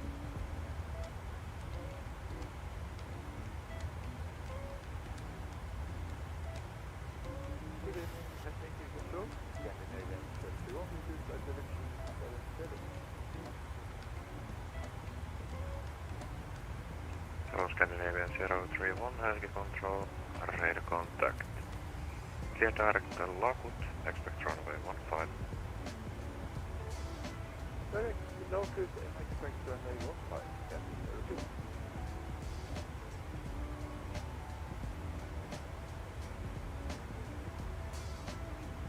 Ryanair 3 Victor Bravo, contact Sweden control on 131.130. 131.130 for Ryanair 3 Victor Bravo. Camera.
Ja, 500 feet to level off. Heading back. Und dann geht es jetzt 160 Meilen geradeaus und dann haben wir Top of Descent. So einfach kann es gehen. So einfach kann es gehen. Ja, aber in Oslo scheint leider ATC gerade nicht so präsent zu sein, wie das hier aussieht. Eigentlich schade. Hello, Scandinavian 1828, Helsinki Control, radar contact, runway 15. Naja, aber ich kann es nicht ändern. Cruise Optimum 38, Maximum 394. Apple 167, cleared DVOM 3 mic, arrival for runway 15, when ready, descent flight level 100. When ready, descend flight level 100 and clear the Diva 3 miles arrival, Amber 167. Winner 161, contact Helsinki radar on 119.1. What is Helsinki radar 119.1, Finnair 161, kiitos. Moi. Japan Air 47, contact Wir Helsinki könnten radar höher requesten. 119.1. Have a good day. Helsinki radar on 119.1, Japan Air 47,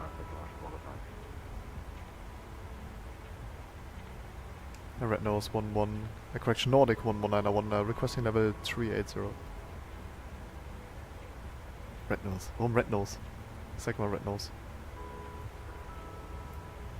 Nordic 1191, climb flight level 380. Climb 380 Nordic 1191, thank you.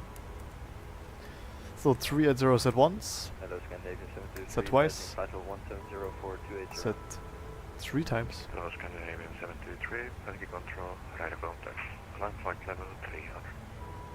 Flight level 300. And 1 VNAV speed. Control, no, Nordic 26 control. Wir haben ja gerade mal 420 Knoten über Grund, schieben wir uns hier Hello, vorwärts. Nordic 2614, Helsinki Control, radar contact, climb flight level 347. Climb flight level 340, Nordic 2614. Pin.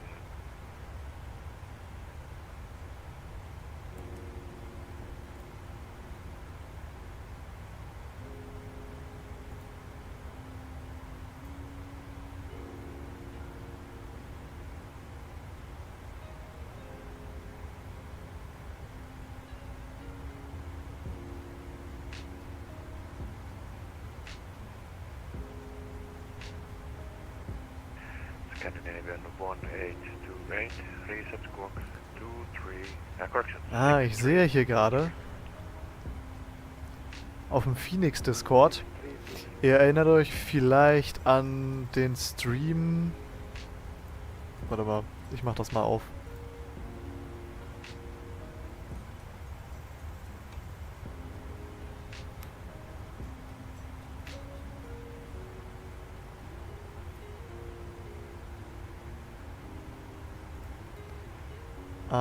Nee, hier. An den Stream hier, Kopenhagen nach Genf. Da hatten wir dann hier...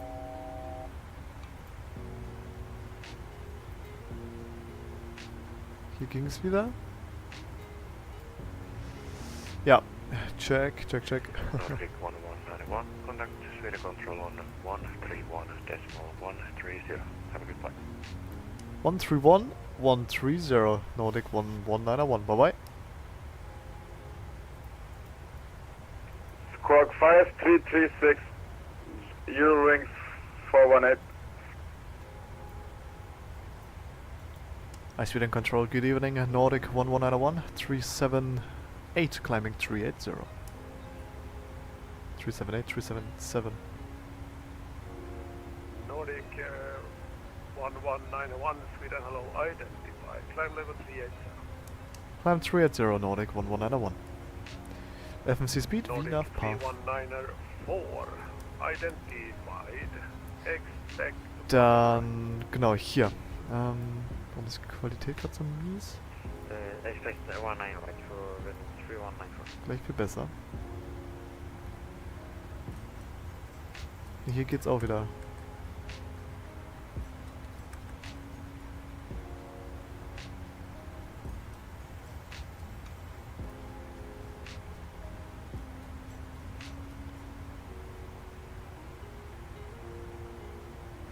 hier.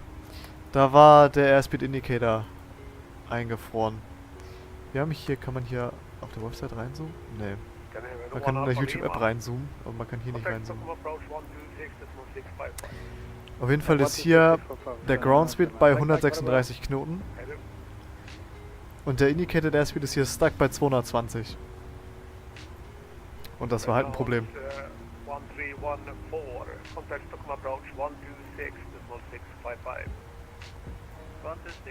Jetzt kam Phoenix im Discord und hat geschrieben, Icing Issues.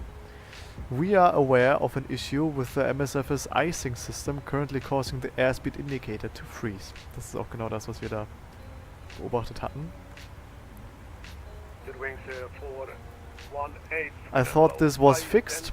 It was, but Microsoft Flight Simulator has changed the electrical system and the pitot heat is no longer being powered. When will it be resolved? This issue will be fixed in our Block 2 update. For now, you can disable the MSFS icing system.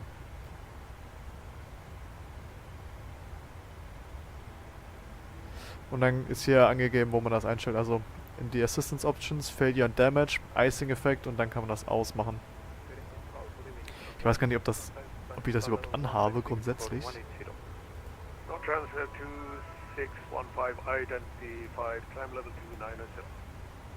Aber immerhin meldet sich Phoenix nochmal, das ist doch ganz cool.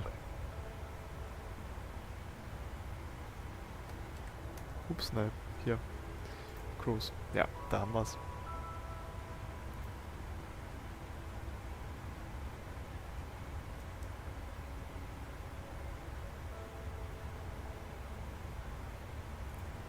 Und dann kam er auf einmal wieder zurück. Ja, da, genau. Hier ist er noch stuck. Und dann zack. Läuft er wieder.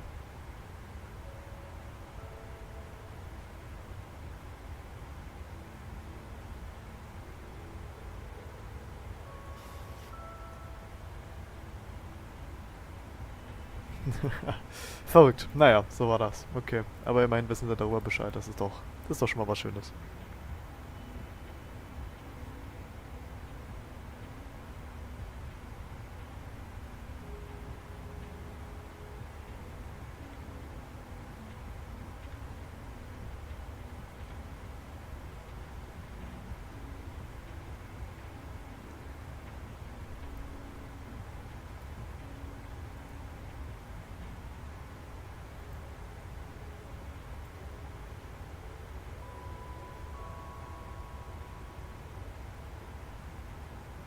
Transfer 2615, contact Helsinki control 121.3, Vela Jatko, moi.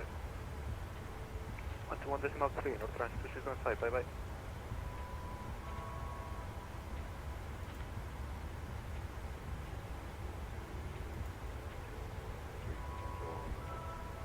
Model, can I leave custom just about 1 minute? I'll be right back. I need to grab a couple of phones. NORDIC 3255, absolutely approved, otherwise back.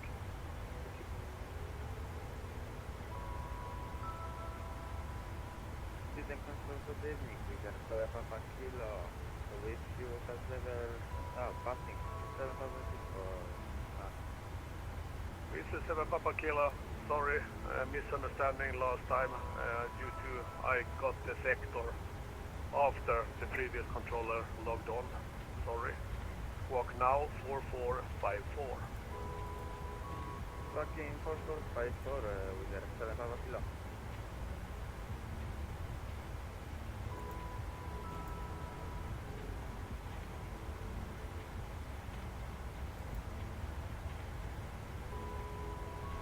This is 7 Papa Kilo, identified, climb flight level 280.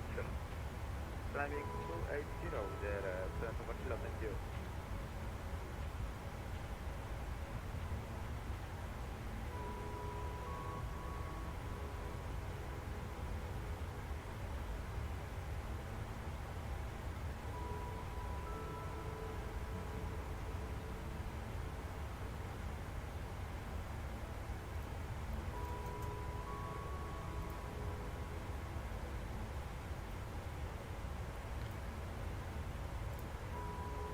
Max Continuous Thrust können wir hier mal vorselektieren. Für den Fall eines Low Speed Events.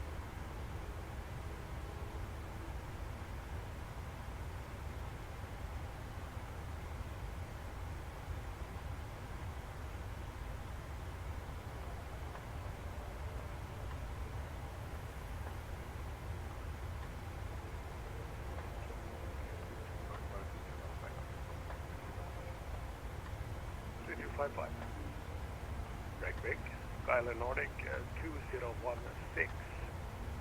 Clearance to Kuala Hamar 4 Papa, runway 19 right. Wind ready, flight level 100.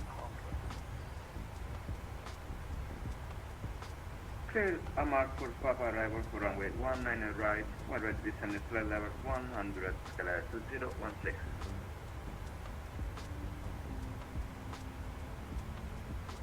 Sweden, 62 Yankee, Sprutar from RS 21. 62 Yankee, wind is 140 at 2 knots.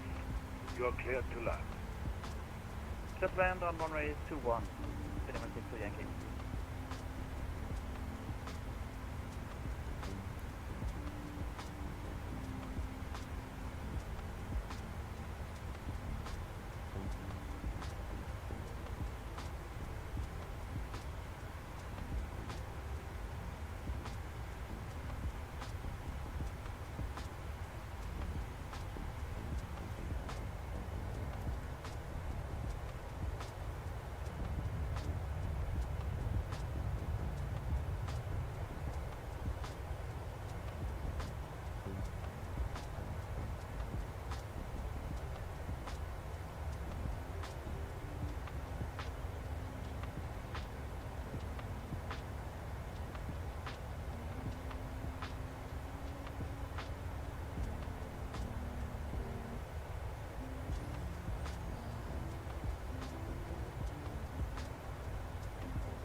Ten 816 Sweden, hello, identified. Climb at flight level 272.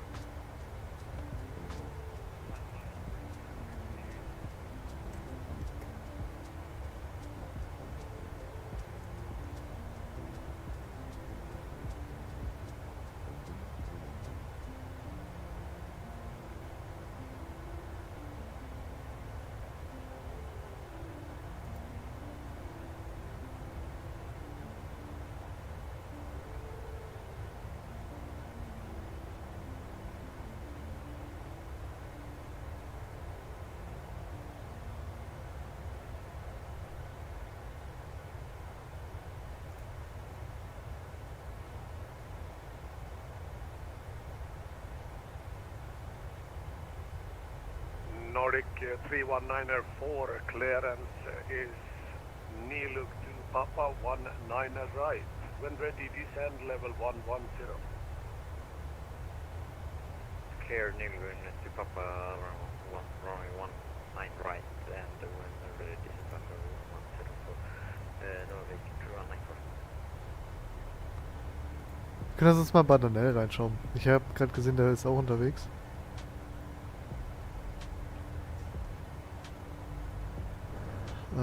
Da ist er. Ach ja.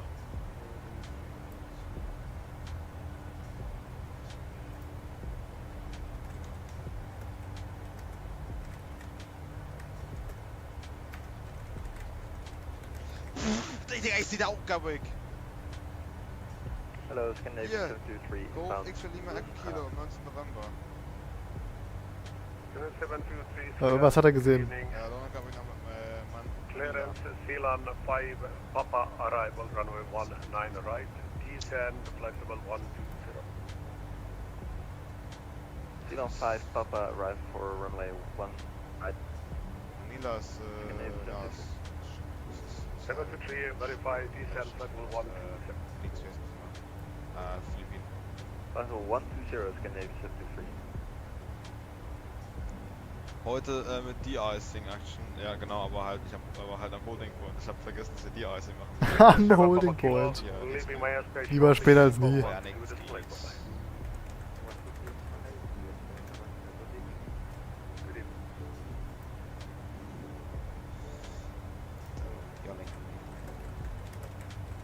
Gib mal einen Ghost Show von der Nummer Fox.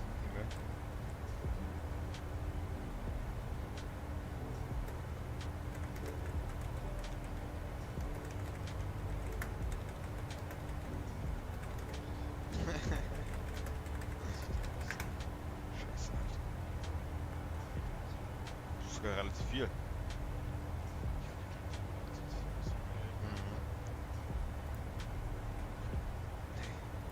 Wild. Einfach am Holding Point. Lieber später als nie, das ist richtig. Ja, wenn wir jetzt später Deutsch, wenn wir das jetzt später machen würden, dann ich glaube auch ein kleines soweit ich weiß, Aber die kümmern sich auch ums Tail. Nicht so wie bei GSX. Aber ich mach's, bevor ich dann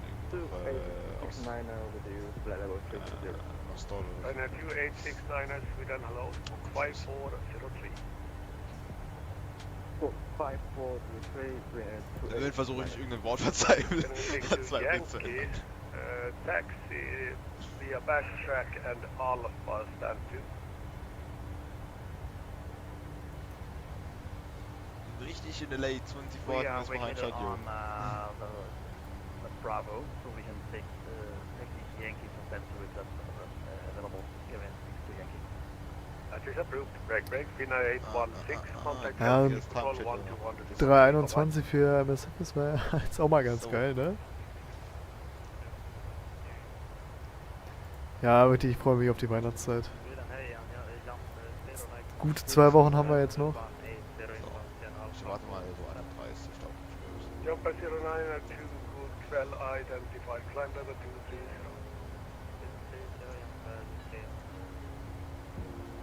Uno, dos, tres.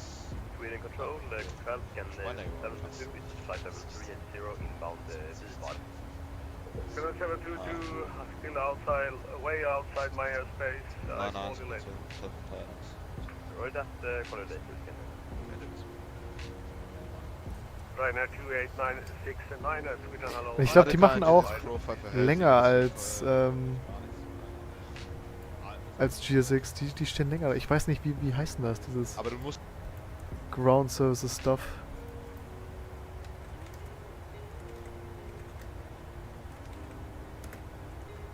Nordic 31904, speed 290 knots, okay. Speed 29 knots, Victor, 7 numbers 2194.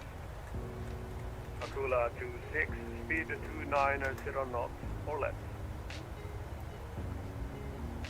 some traffic up on Sunsis from the headline traffic up on the 06 miles. Oh, das ist... Okay, wie hell ist das denn, hä? Lol. Ja, das Licht ist wie so eine explodierende Sonne hier. So. Wir können schon mal weitermachen. Hier, Ditching. Back on. Ja, es ist Plug-in Ground Service und De-Icing. Todes. So heißt es. Integriert worden ist. Nodo Games, moin. Ah, das ist tatsächlich... Okay, ja, meint er gerade von Todes. Das kommt tatsächlich dann mit Todes mit einfach das DIS. Okay, das ist wild. Das ist schon Luxus. Ja, die Todesflieger sind gut, keine Frage. Das X-Plane heißt Sam's Ground Crew. Okay, ja, das DIS hier hat jetzt aber scheinbar der Todesflieger selbst mitgebracht. Interestingly. So, dann haben wir hier jetzt noch 40 Meilen. Wir schauen mal nach dem Wetter, würde ich vorschlagen. In Oslo ist tatsächlich ATC online. Ach ja, das ist ja cool.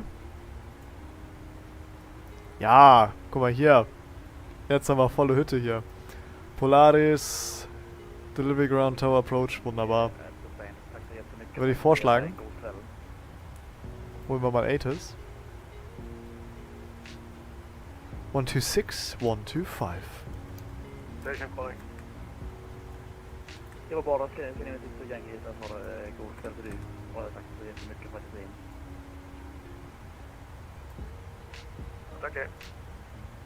Cooler 26, clearance. Ich würde sonst auch gleich mal... Cooler 26, clearance towards Uppsala. Ich würde sonst auch gleich mal requesten away von seiner Frequenz, damit wir in Ruhe die ATIS auch hören können, vernünftig verstehen können, ohne dass wir dazwischen quatschen.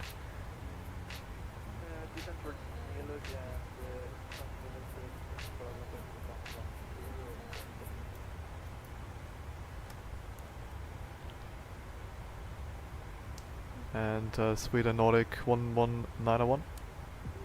Nordic 11901, when ready, descend level 220.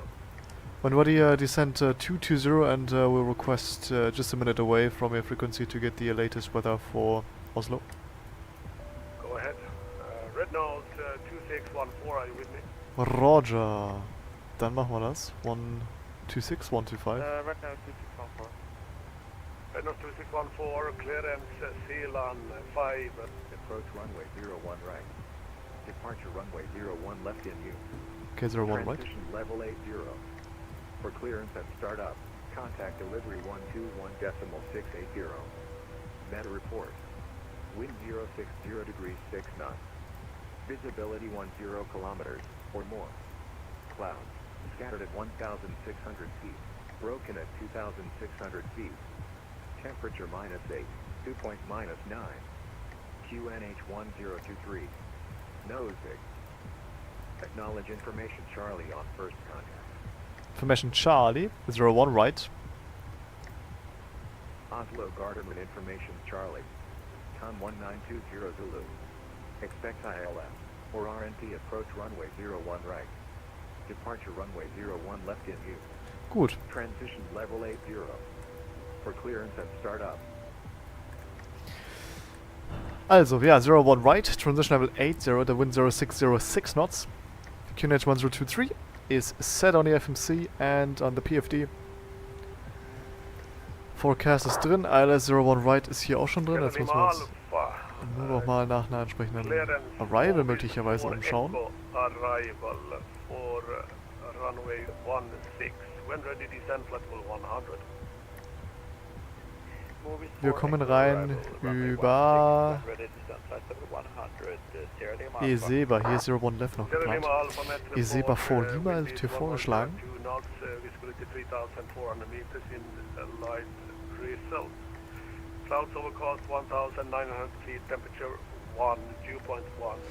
Ja, Eseba vor Lima.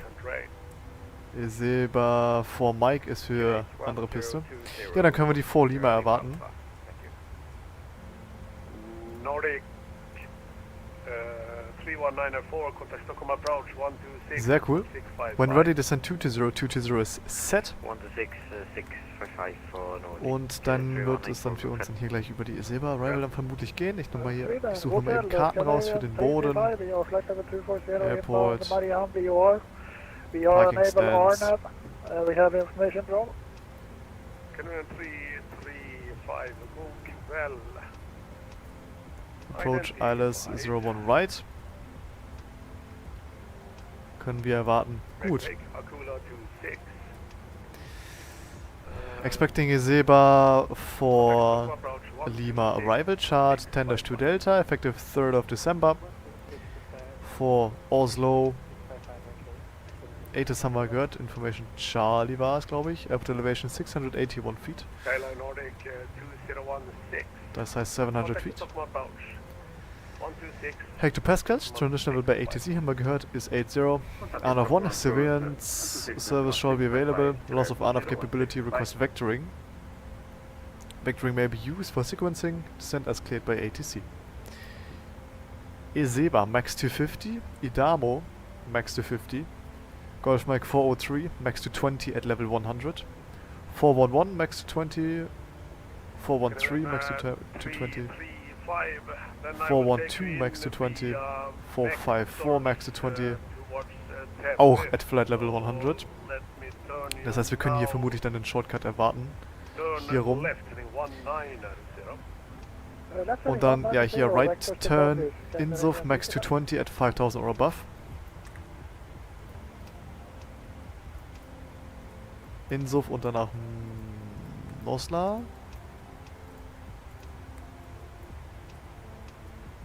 Insuf und dann Nosla, ja, genau. Ja, ich hab die... So, jetzt aber. Jetzt die Discontinuity weg. Genau. Sehr cool.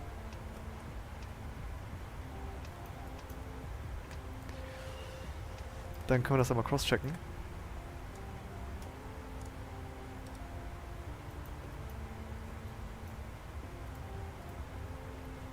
Iseva, Idamo, 250, 250, 220 at level 100, Golf Mike 411, 413, 412, 454, alles max 220,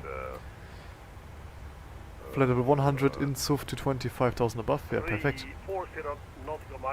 Und dann geht's bis Nosla, 200, at 4,000 or above und dann Xemen at 3,500 feet. Sehen wir hier Xemen 3,5 out hin. Ups, schneller, so, wollte ich machen. Yes, you read my mind. Bad phraseology, but you understood what I said. Exactly.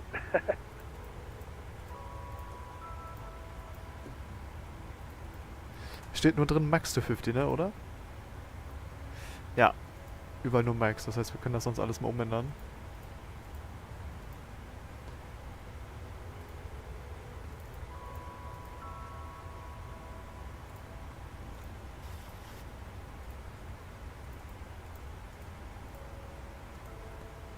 Ich denke, das reicht sonst aber auch.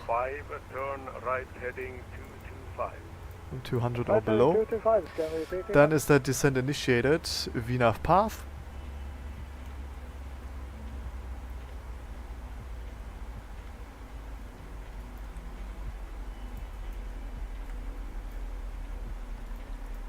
Dann geht's weiter mit dem ILS, or Localizer, beziehungsweise, na, Localizer nicht, aber mit dem ILS 01 right, Oslo, Chart 11-2, effective 1st of December. Der Localizer heißt, ja, 119,905, 012 degrees.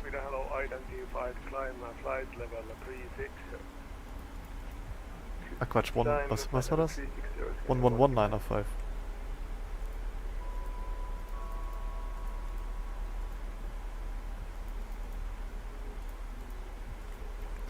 Und 012 degrees.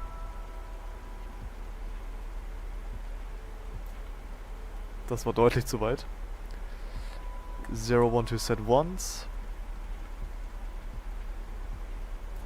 Das war wieder zu weit. Und set twice. Xemen at 3500 platform altitude. Decision altitude refer to minimums airport elevation 682 feet. Land alt 700 is set on the overhead.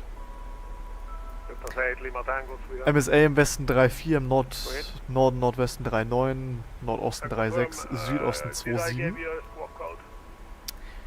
Wir kommen hier über Insuf rein, mandatory to 20 at 5000.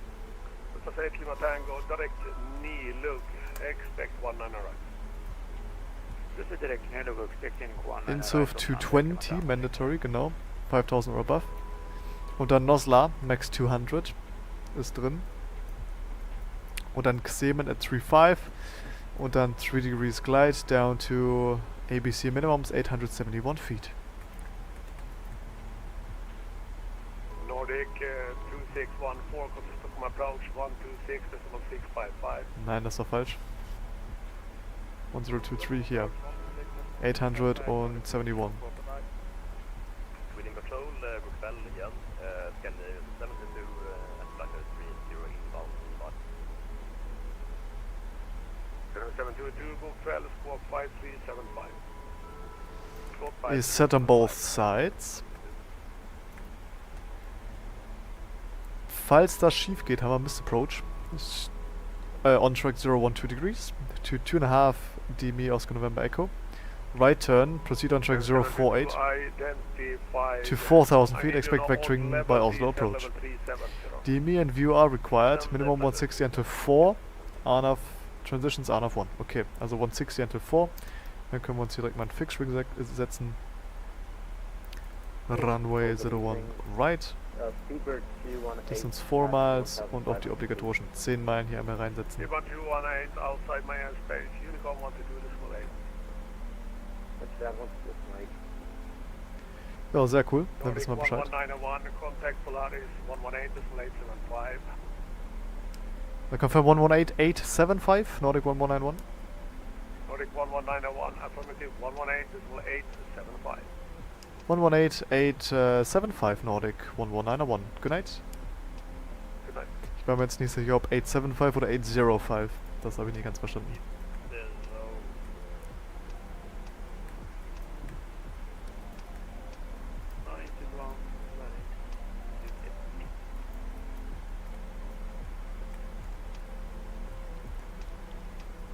And Polaris, good evening, Nordic 1191, passing 282, descending 220. Nordic 1191, Polaris, good evening, join SE-RXA 4 Lima arrival,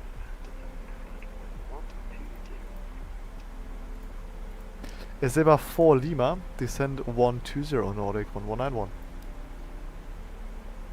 120 set, SE-RXA 4 Lima. Haben wir, genau, perfekt. Dann sind hier noch, ich mach mal 300 Kilo mache ich mal noch, weil die ganze Arrival werden wir nicht abfliegen. Das heißt, wir werden weniger Treibstoff verbrauchen und für die Landung dann etwas schwerer sein. Deswegen ziehe ich hier mal 300 Kilo ab, anstatt der 400 Kilo, beziehungsweise gerade eben waren es noch 500. Das heißt, wir sind bei 63.6.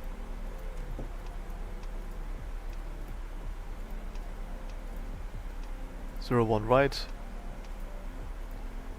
63,600, flaps 30, packs on anti-ice on engines, vermutlich. Das passt alles soweit, Runway, machen wir mal wet. Oh, ja, das Wetter wäre hilfreich. Mit Autobrakes 2 sonst, ja das haut hin, 2200 Meter.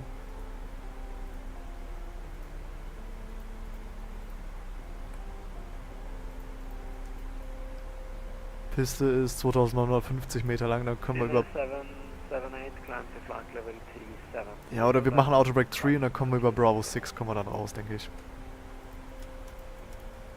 Direct Kilo Sierra Delta and climb height of 370. Mit einem VRAF von 151. Das ist richtig, perfekt, ja, dann haben wir's.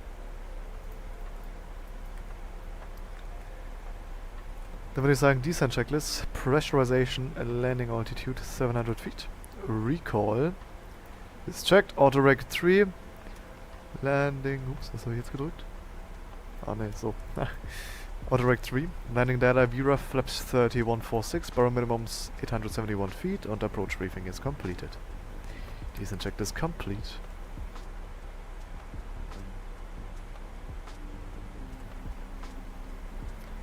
Very cool. Der ILS ist schon aktiv. Wir können sonst mal nach einer VOR schauen. Zum Beispiel das Gardemer VOR von 15905. Polaris Control, direct Lulup, that's Lima, Uniform, Lima, Oscar, Papa. Das ist jetzt erstmal hilfreicher als die tatsächliche ILS-Frequenz. Direct to Lulup for runway 36, just again the descent please. Runway 286 minus. Runway 286 minus descent when ready to flight level 120. When ready descent to flight level 120, 286 minus. Nordic 1191, contact approach 120.450, Nordic 1191.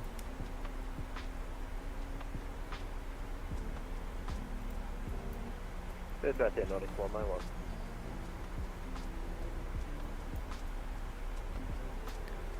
Ein Oslo approach, good evening, Nordic 11901, descending 21, passing 210, descending 120, information Charlie. Nordic 11901, Oslo approach, good evening, information Delta, landing 01 right, route Tekva, direct Insuf. Tekva, direct to Insuf, landing 01 right, checking Delta Nordic 1191. Tekva, Insuf. November 316 kilo, speed 160 knots, maintain until 4 DME. 160 until 4, November 316 kilo. FMC Speed wie nach Path und Delta. QNH 1023. Temporary clouds. Broken at 1,400 feet. Acknowledge information echo on first contact. Jetzt ist Echo. Ha. Skyways 902 descent flight level 110. 1920 Zulu. Expect ILS or RND approach runway 01 right. Skyways 921 direct Nostla, expect ILS 01 right. Transition level 80. For clearance and startup, contact delivery 121.680. Blue Max 6 Yankee Hotel, descend to 5,000 feet. Visibility 10 kilometers or more. Clouds scattered at 1,600 feet. 1 Yankee Broken Hotel, at speed 200 knots. 2,600 feet. Temperature -8. Dew point -9. QNH 1. November 316 kilo, contact tower 118 Broken at 1,000. Dann haben wir es erstmal. 118 kilo. Bis Insuf noch 56 Meilen. Skyways 924 descend to 7,000 feet. QNH 1023. Descend 7,000 feet. Slightly high oder nicht? Blue Max 61 Yankee Hotel, Nee, descend Quatsch. to Nevermind. 4,000 feet via Nostla, cleared ILS runway 01 right. 54, ja, wir sind bang on. 4,000 feet and via Nostla cleared ILS 01 right. Wir sind pretty much bang on. Und bei Insuf ja auch nicht auf 0 Fuß, sondern auf 5000. Nordic heißt- 191, speed 180 Nordic 191, Alter. C119, Nordic 191. Das ist ja hier wirklich schwierig. Also 5000 hiervon abziehen. Nordic Das heißt 191, 13. Just confirm Tekva then Insuf. Tekva and we're proceeding now direct to Insuf, Nordic 11901. Thank you. Ja, das heißt 13 müssen wir verlieren. Das sind 30, das sind 39 Meilen.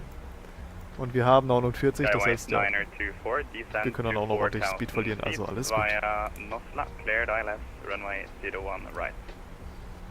Descend 4,000 feet via Nostla, cleared ILS 01 right. Double 954. Nordic 191, Nordic 11901. Alter, das ist ja hier schwierig. Schwierig. Na gut, okay. Aber da können wir schon mit klar. Next up will be approach checklist.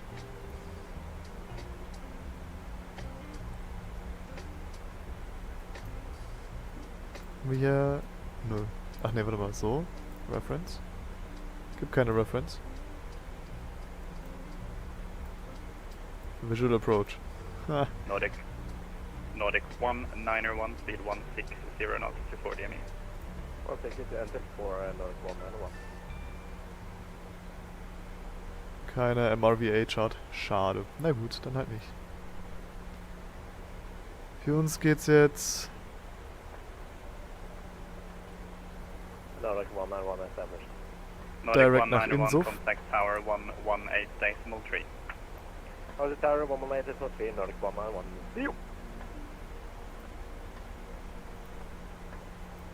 Skyways 9024 via Nostla, cleared ILS 01 right. Via Nostla, cleared ILS 01 right. Skyways 964.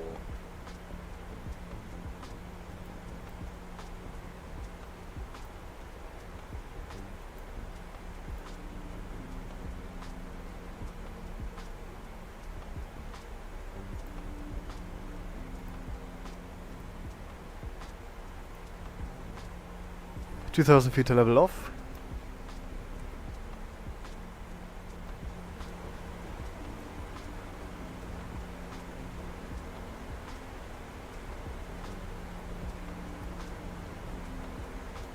Nordic 1191, descent flight level 100. Descent to flight level 100, Nordic 11901. 100 is set. Yankee Hotel and no speed restriction on pilot. No ATC speed protection, Blue Max 61 Yankee Hotel.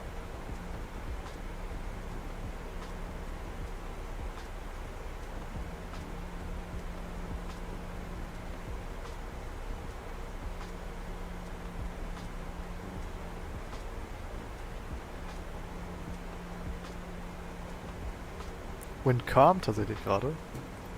FMC Speed.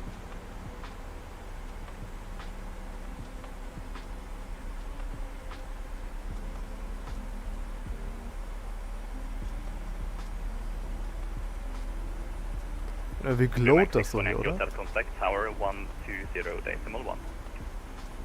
Tower 120 decimal 1, Blue Max 61 Yankee Hotel, bye bye.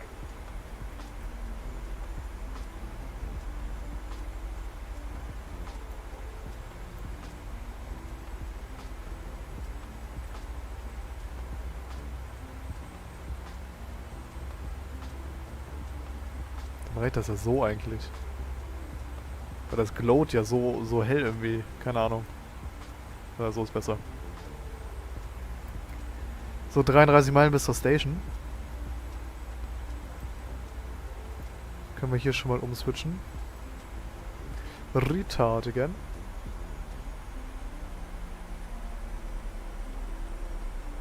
Und ja, 1000 feet to level off.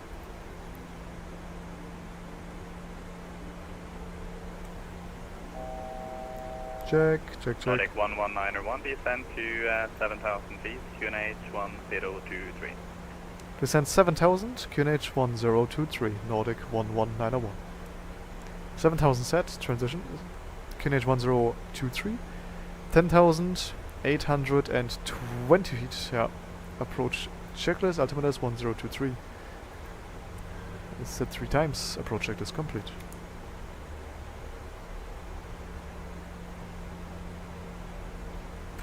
Approaching 10, das heißt, Lämpchen hier gehen an. Winglight kann ruhig angehen. Und die Kabine können wir jetzt hinsetzen. Cabin Crew, landing in 10 minutes oder so ähnlich.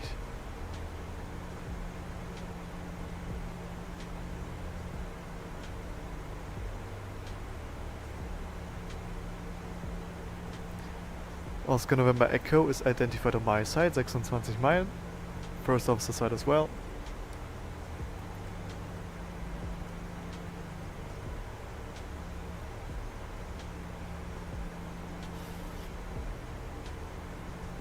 Ja, wir sind on profile. Nordic 11901, descent to 5000 feet via Valpo, clear correction via INSUP, cleared ILS 01 right. We're cleared to altitude 5000 feet and via INSUF we're also cleared for the ILS 01 right, Nordic 11901. Ja, cleared approach, jetzt übertreibt Wiener 4 aber ein bisschen. Jetzt mit Speedbreak hier ein bisschen nachhelfen.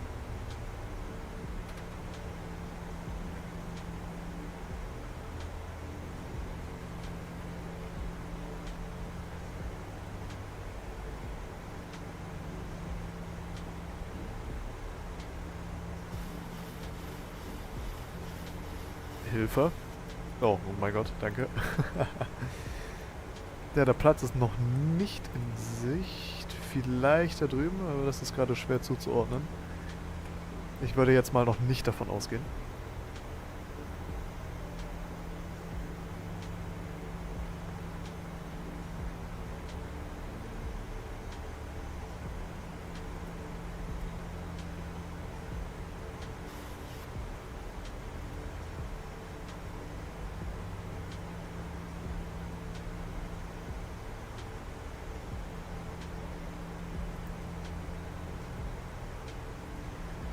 Very good.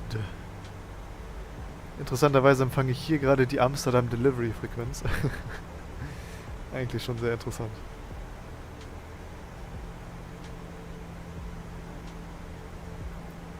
Skyways 9024, contact tower 120 decimal 1. Oh, tower 120 decimal 1. Control, Scully's 924.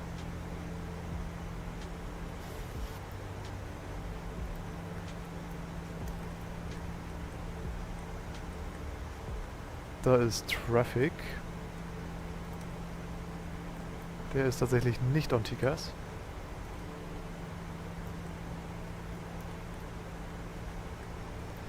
Ja, Engine NTIs wird wahrscheinlich auch ausbleiben können jetzt hier, so wie das aussieht.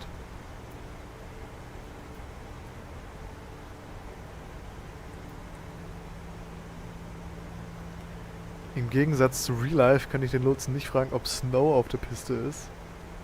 Weil ja jeder Simulator das anders handelt. Ja, also auch VATSIM hat Limitierungen, was das angeht.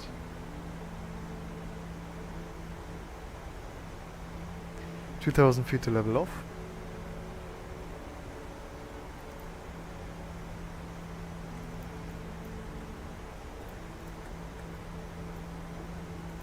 Insuf mandatory 220. Und danach können wir auf 4000 erstmal runtergehen und dann bis Xemen auf 3,5. Das heißt, sobald wir 2 Meilen von dem nächsten Wegpunkt, in dem Fall Insuf, entfernt sind, dürfen wir die Höhe für den nächsten Abschnitt setzen. Also 4000 wäre das in dem Fall.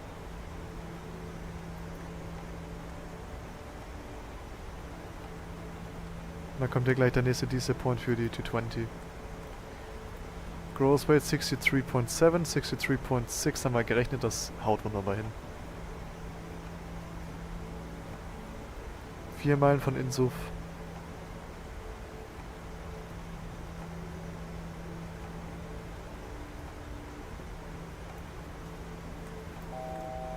Check. Decelerating. 3 miles from Insuf.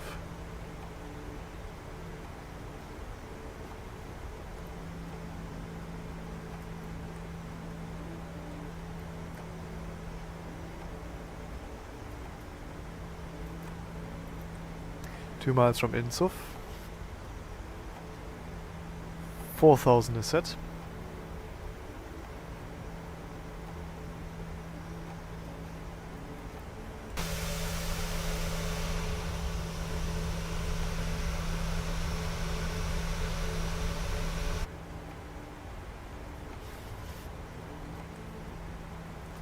Den Heading Bug nehmen wir mit.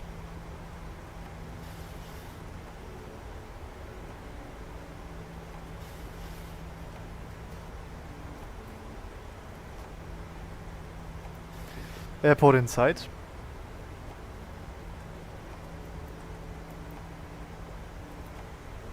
FMC speed.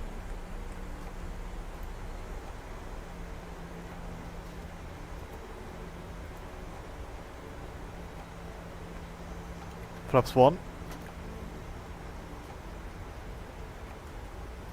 Match the speed. Wir haben hier Maximum 200, deswegen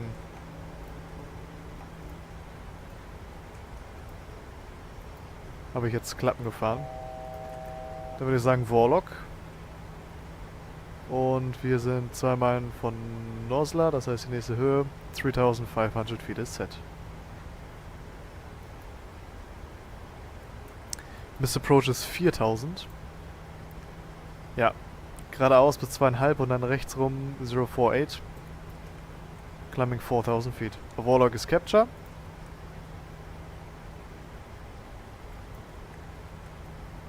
Wenn wir hier noch eine Wolke passieren, sieht tatsächlich nicht so aus.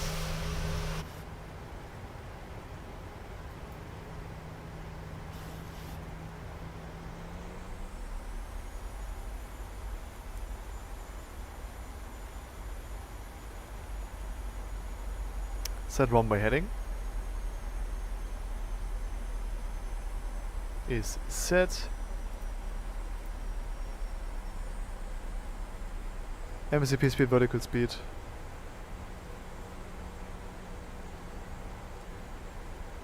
Nordic 11901 established 01 right. Nordic 11901 contact tower 101 correction 120.1. Tower 120.1, Nordic 11901, good night.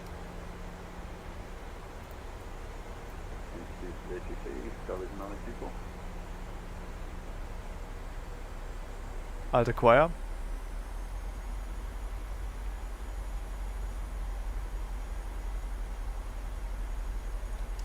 Gardemar Tower, good evening, Nordic 11901, established 01 right. Glad some capture. Nordic 1191, Gardemar Tower. Let's approach 4000. Good evening, runway 01 right, clear to land, wind 0600 degrees, please now. Clear to land 01 right, Nordic 1191. Der Wind von rechts, bisschen Crosswind mit 6 Knoten. Ja, der Wind bleibt ungefähr so. Der wird wahrscheinlich dann noch leicht drehen, aber ungefähr bleibt er dann so, wie er jetzt gerade ist. Flaps 5. 2500. Match the speed. 160 until 4. Stand auf der Karte, da können wir uns ruhig dran halten. Da sehe ich jetzt kein Problem.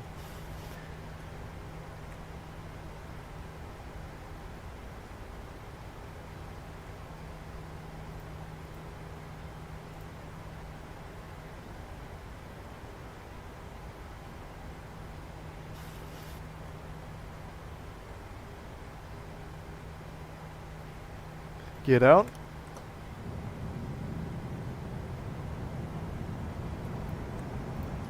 Start switches, speed brake. Ja, clear to land, das heißt Taxi kann auch mit an. Flaps 15.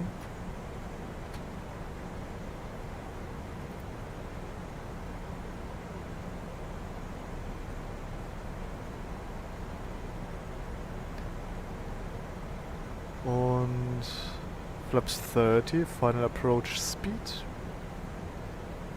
151 und die landing checklist. Engine start switches continuous, speed brake is armed. Landing gear is down. Flaps 30 now, green light. Clear to land, check is complete, stabilized. Muss ich mich nochmal eben richtig hinsetzen hier und dann würde ich sagen, das ist connecting.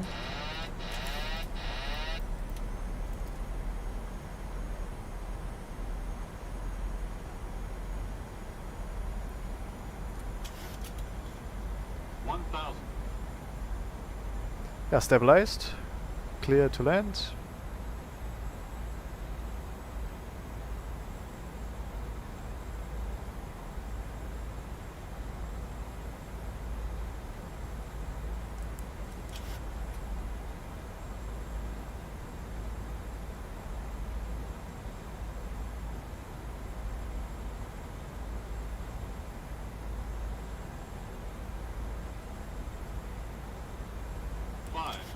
Cleared.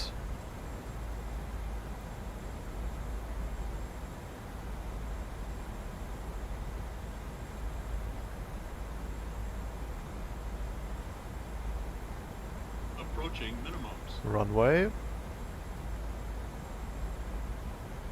Minimums. Continue.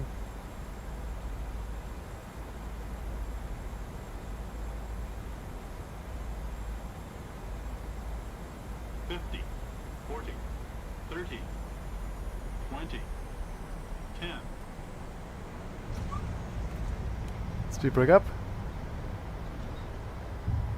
Reverse normal.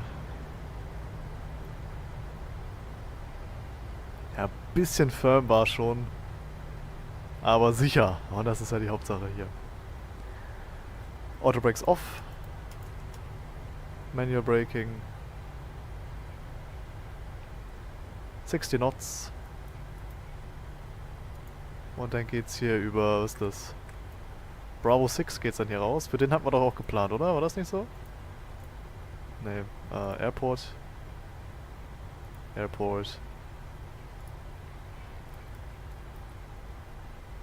Ja, Bravo 6, wunderbar. Nordic 1111, welcome to Guard 1, contact ground frequency 121.605,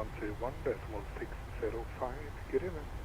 121.605, Nordic 1191, good night.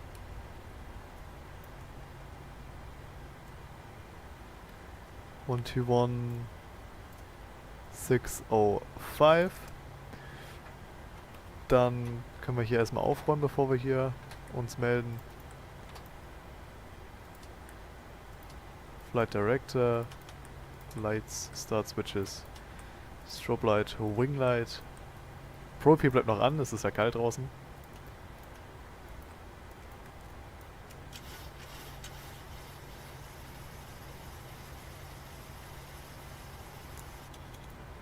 4 units set.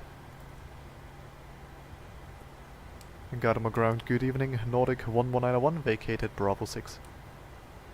Nordic 11901, Gardamer ground, slow, taxi via Tango, Papa and Delta, stand 68. Tango, Papa, Delta, stand 68, Nordic 11901. Tango ist hier, Papa dann hier oben und dann Delta, dann geht's einfach auf die andere Seite. Okay, dann geht's jetzt hier erstmal nach rechts. Tango, Papa, Delta, Stand 68 ist hier. Alles klar, dann biegen wir erstmal rechts ab.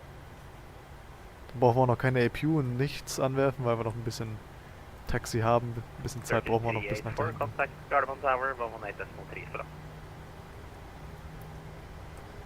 Left side clear.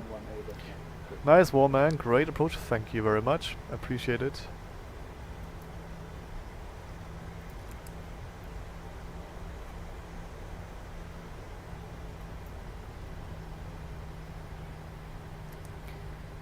Stand 68 können wir aber hier schon mal auswählen. Ramp.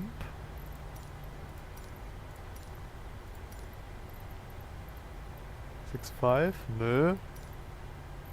Gibt's nicht, oder was?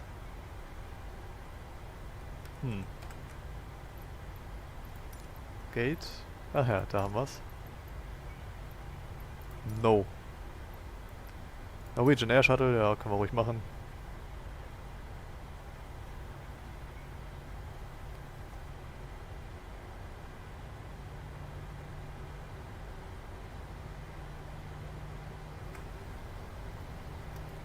Und dann Left Turn Papa.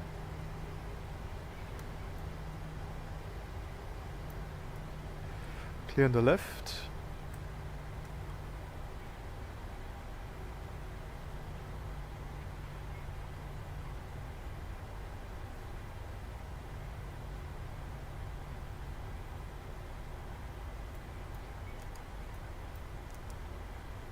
Einmal nach links und rechts schauen,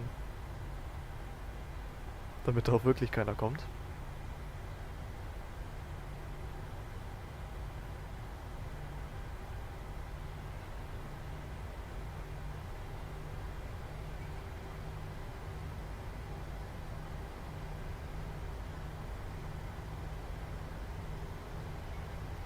Are you following certain SOPs or is this your own way of flying? Well, kind of. Actually, I developed my kind of own SOP using different SOPs from different airlines at the same time. Like I've got some Ryanair SOPs with those fixed rings, you know, 4 miles and 10 miles fixed rings, and gear down flap 15 at about 4 miles. I put the taxi light on when clear to land. This is also a Ryanair thing. But then I also have a Transavia checklist. You know, the Dutch company Transavia, which operates 737 as well. I've got their checklist, and I also use some of their SOPs. Yeah, and of course the checklist. Actually, I'm now thinking what actually Transavia operations standard operating procedure is, what actually I am applying there, and I don't know. Okay, left turn Delta und dann 68 neben der Lot wahrscheinlich.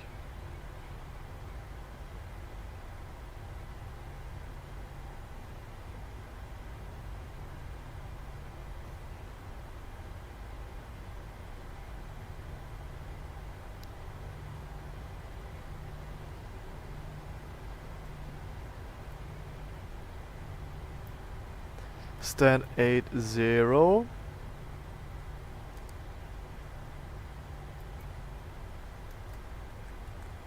Seven 6.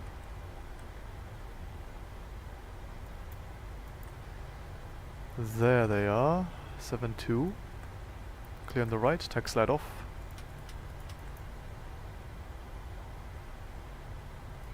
Stand 6-8. Left turn. Oh yeah, actually, when stopping on a taxiway, when not taxiing, you turn the text light off, and I believe that's a Transavia thing. And I'm still holding the brakes, which I shouldn't do, because I want to turn and not stop.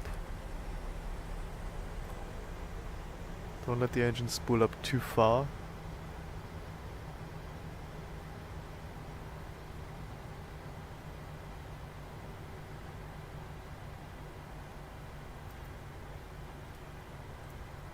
A visual docking guidance system works, that's nice.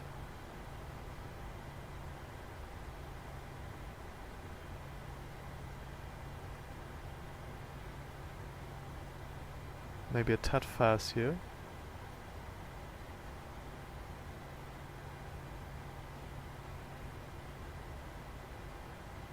$9 meters, 8 meters, 7 meters.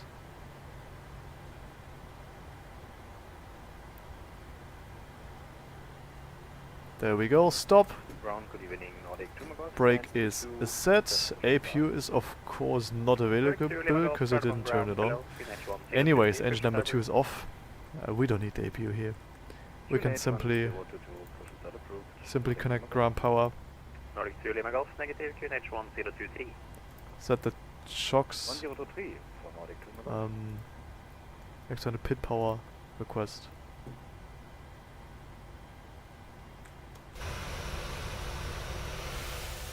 It's unrealistic to set the chocks with one engine running, but otherwise I wouldn't be able to connect ground power. And in a lot of airports it's actually quite realistic to taxi in without APU, because ground power will be available there on stand. So that way they don't actually need the APU, can save that bit of fuel. Now ground power is on the bus and engine number 1 is off. Great stuff, man. I subscribe. Thank you very much. Very welcome to the community.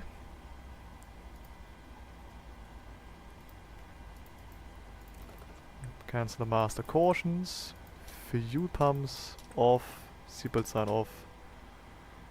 What else? Anti-collision light. Yeah, we can turn that off now. Anti-rotation is below 20%. What else? Electric hydraulic pumps can be turned off. Propane will remain on because it's freezing outside. Voice recorder switch on. APU bleed can remain off. Isolation valve open. The trim is set. Flaps retracted. Speed brake disarmed.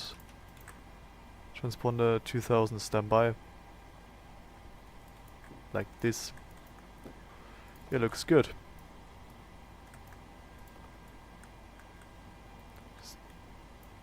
Take a quick screenshot here,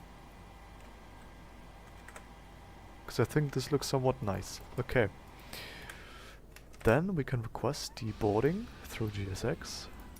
There you go. What the hell? Interesting. That's worth a screenshot as well.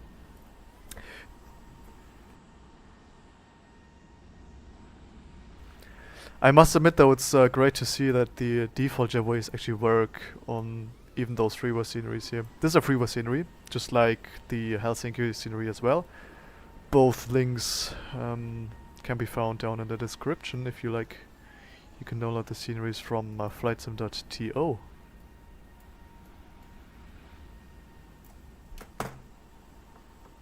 Ja, ich warte jetzt hier nochmal, bis nochmal ein paar mehr Baggage Cards da sind, damit ich dann nochmal vielleicht einen schöneren Screenshot hier machen kann mit den Ground-Händlern hier in Action.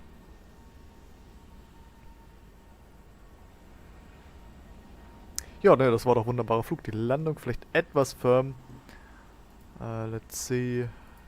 There it is. Minus 281 feet a minute. It was quite firm. It was safe though, which is the most important thing, of course. On center line within touchdown zone. But it could have been a tad smoother there. Runway wasn't contaminated, so it wouldn't have made a big difference anyways.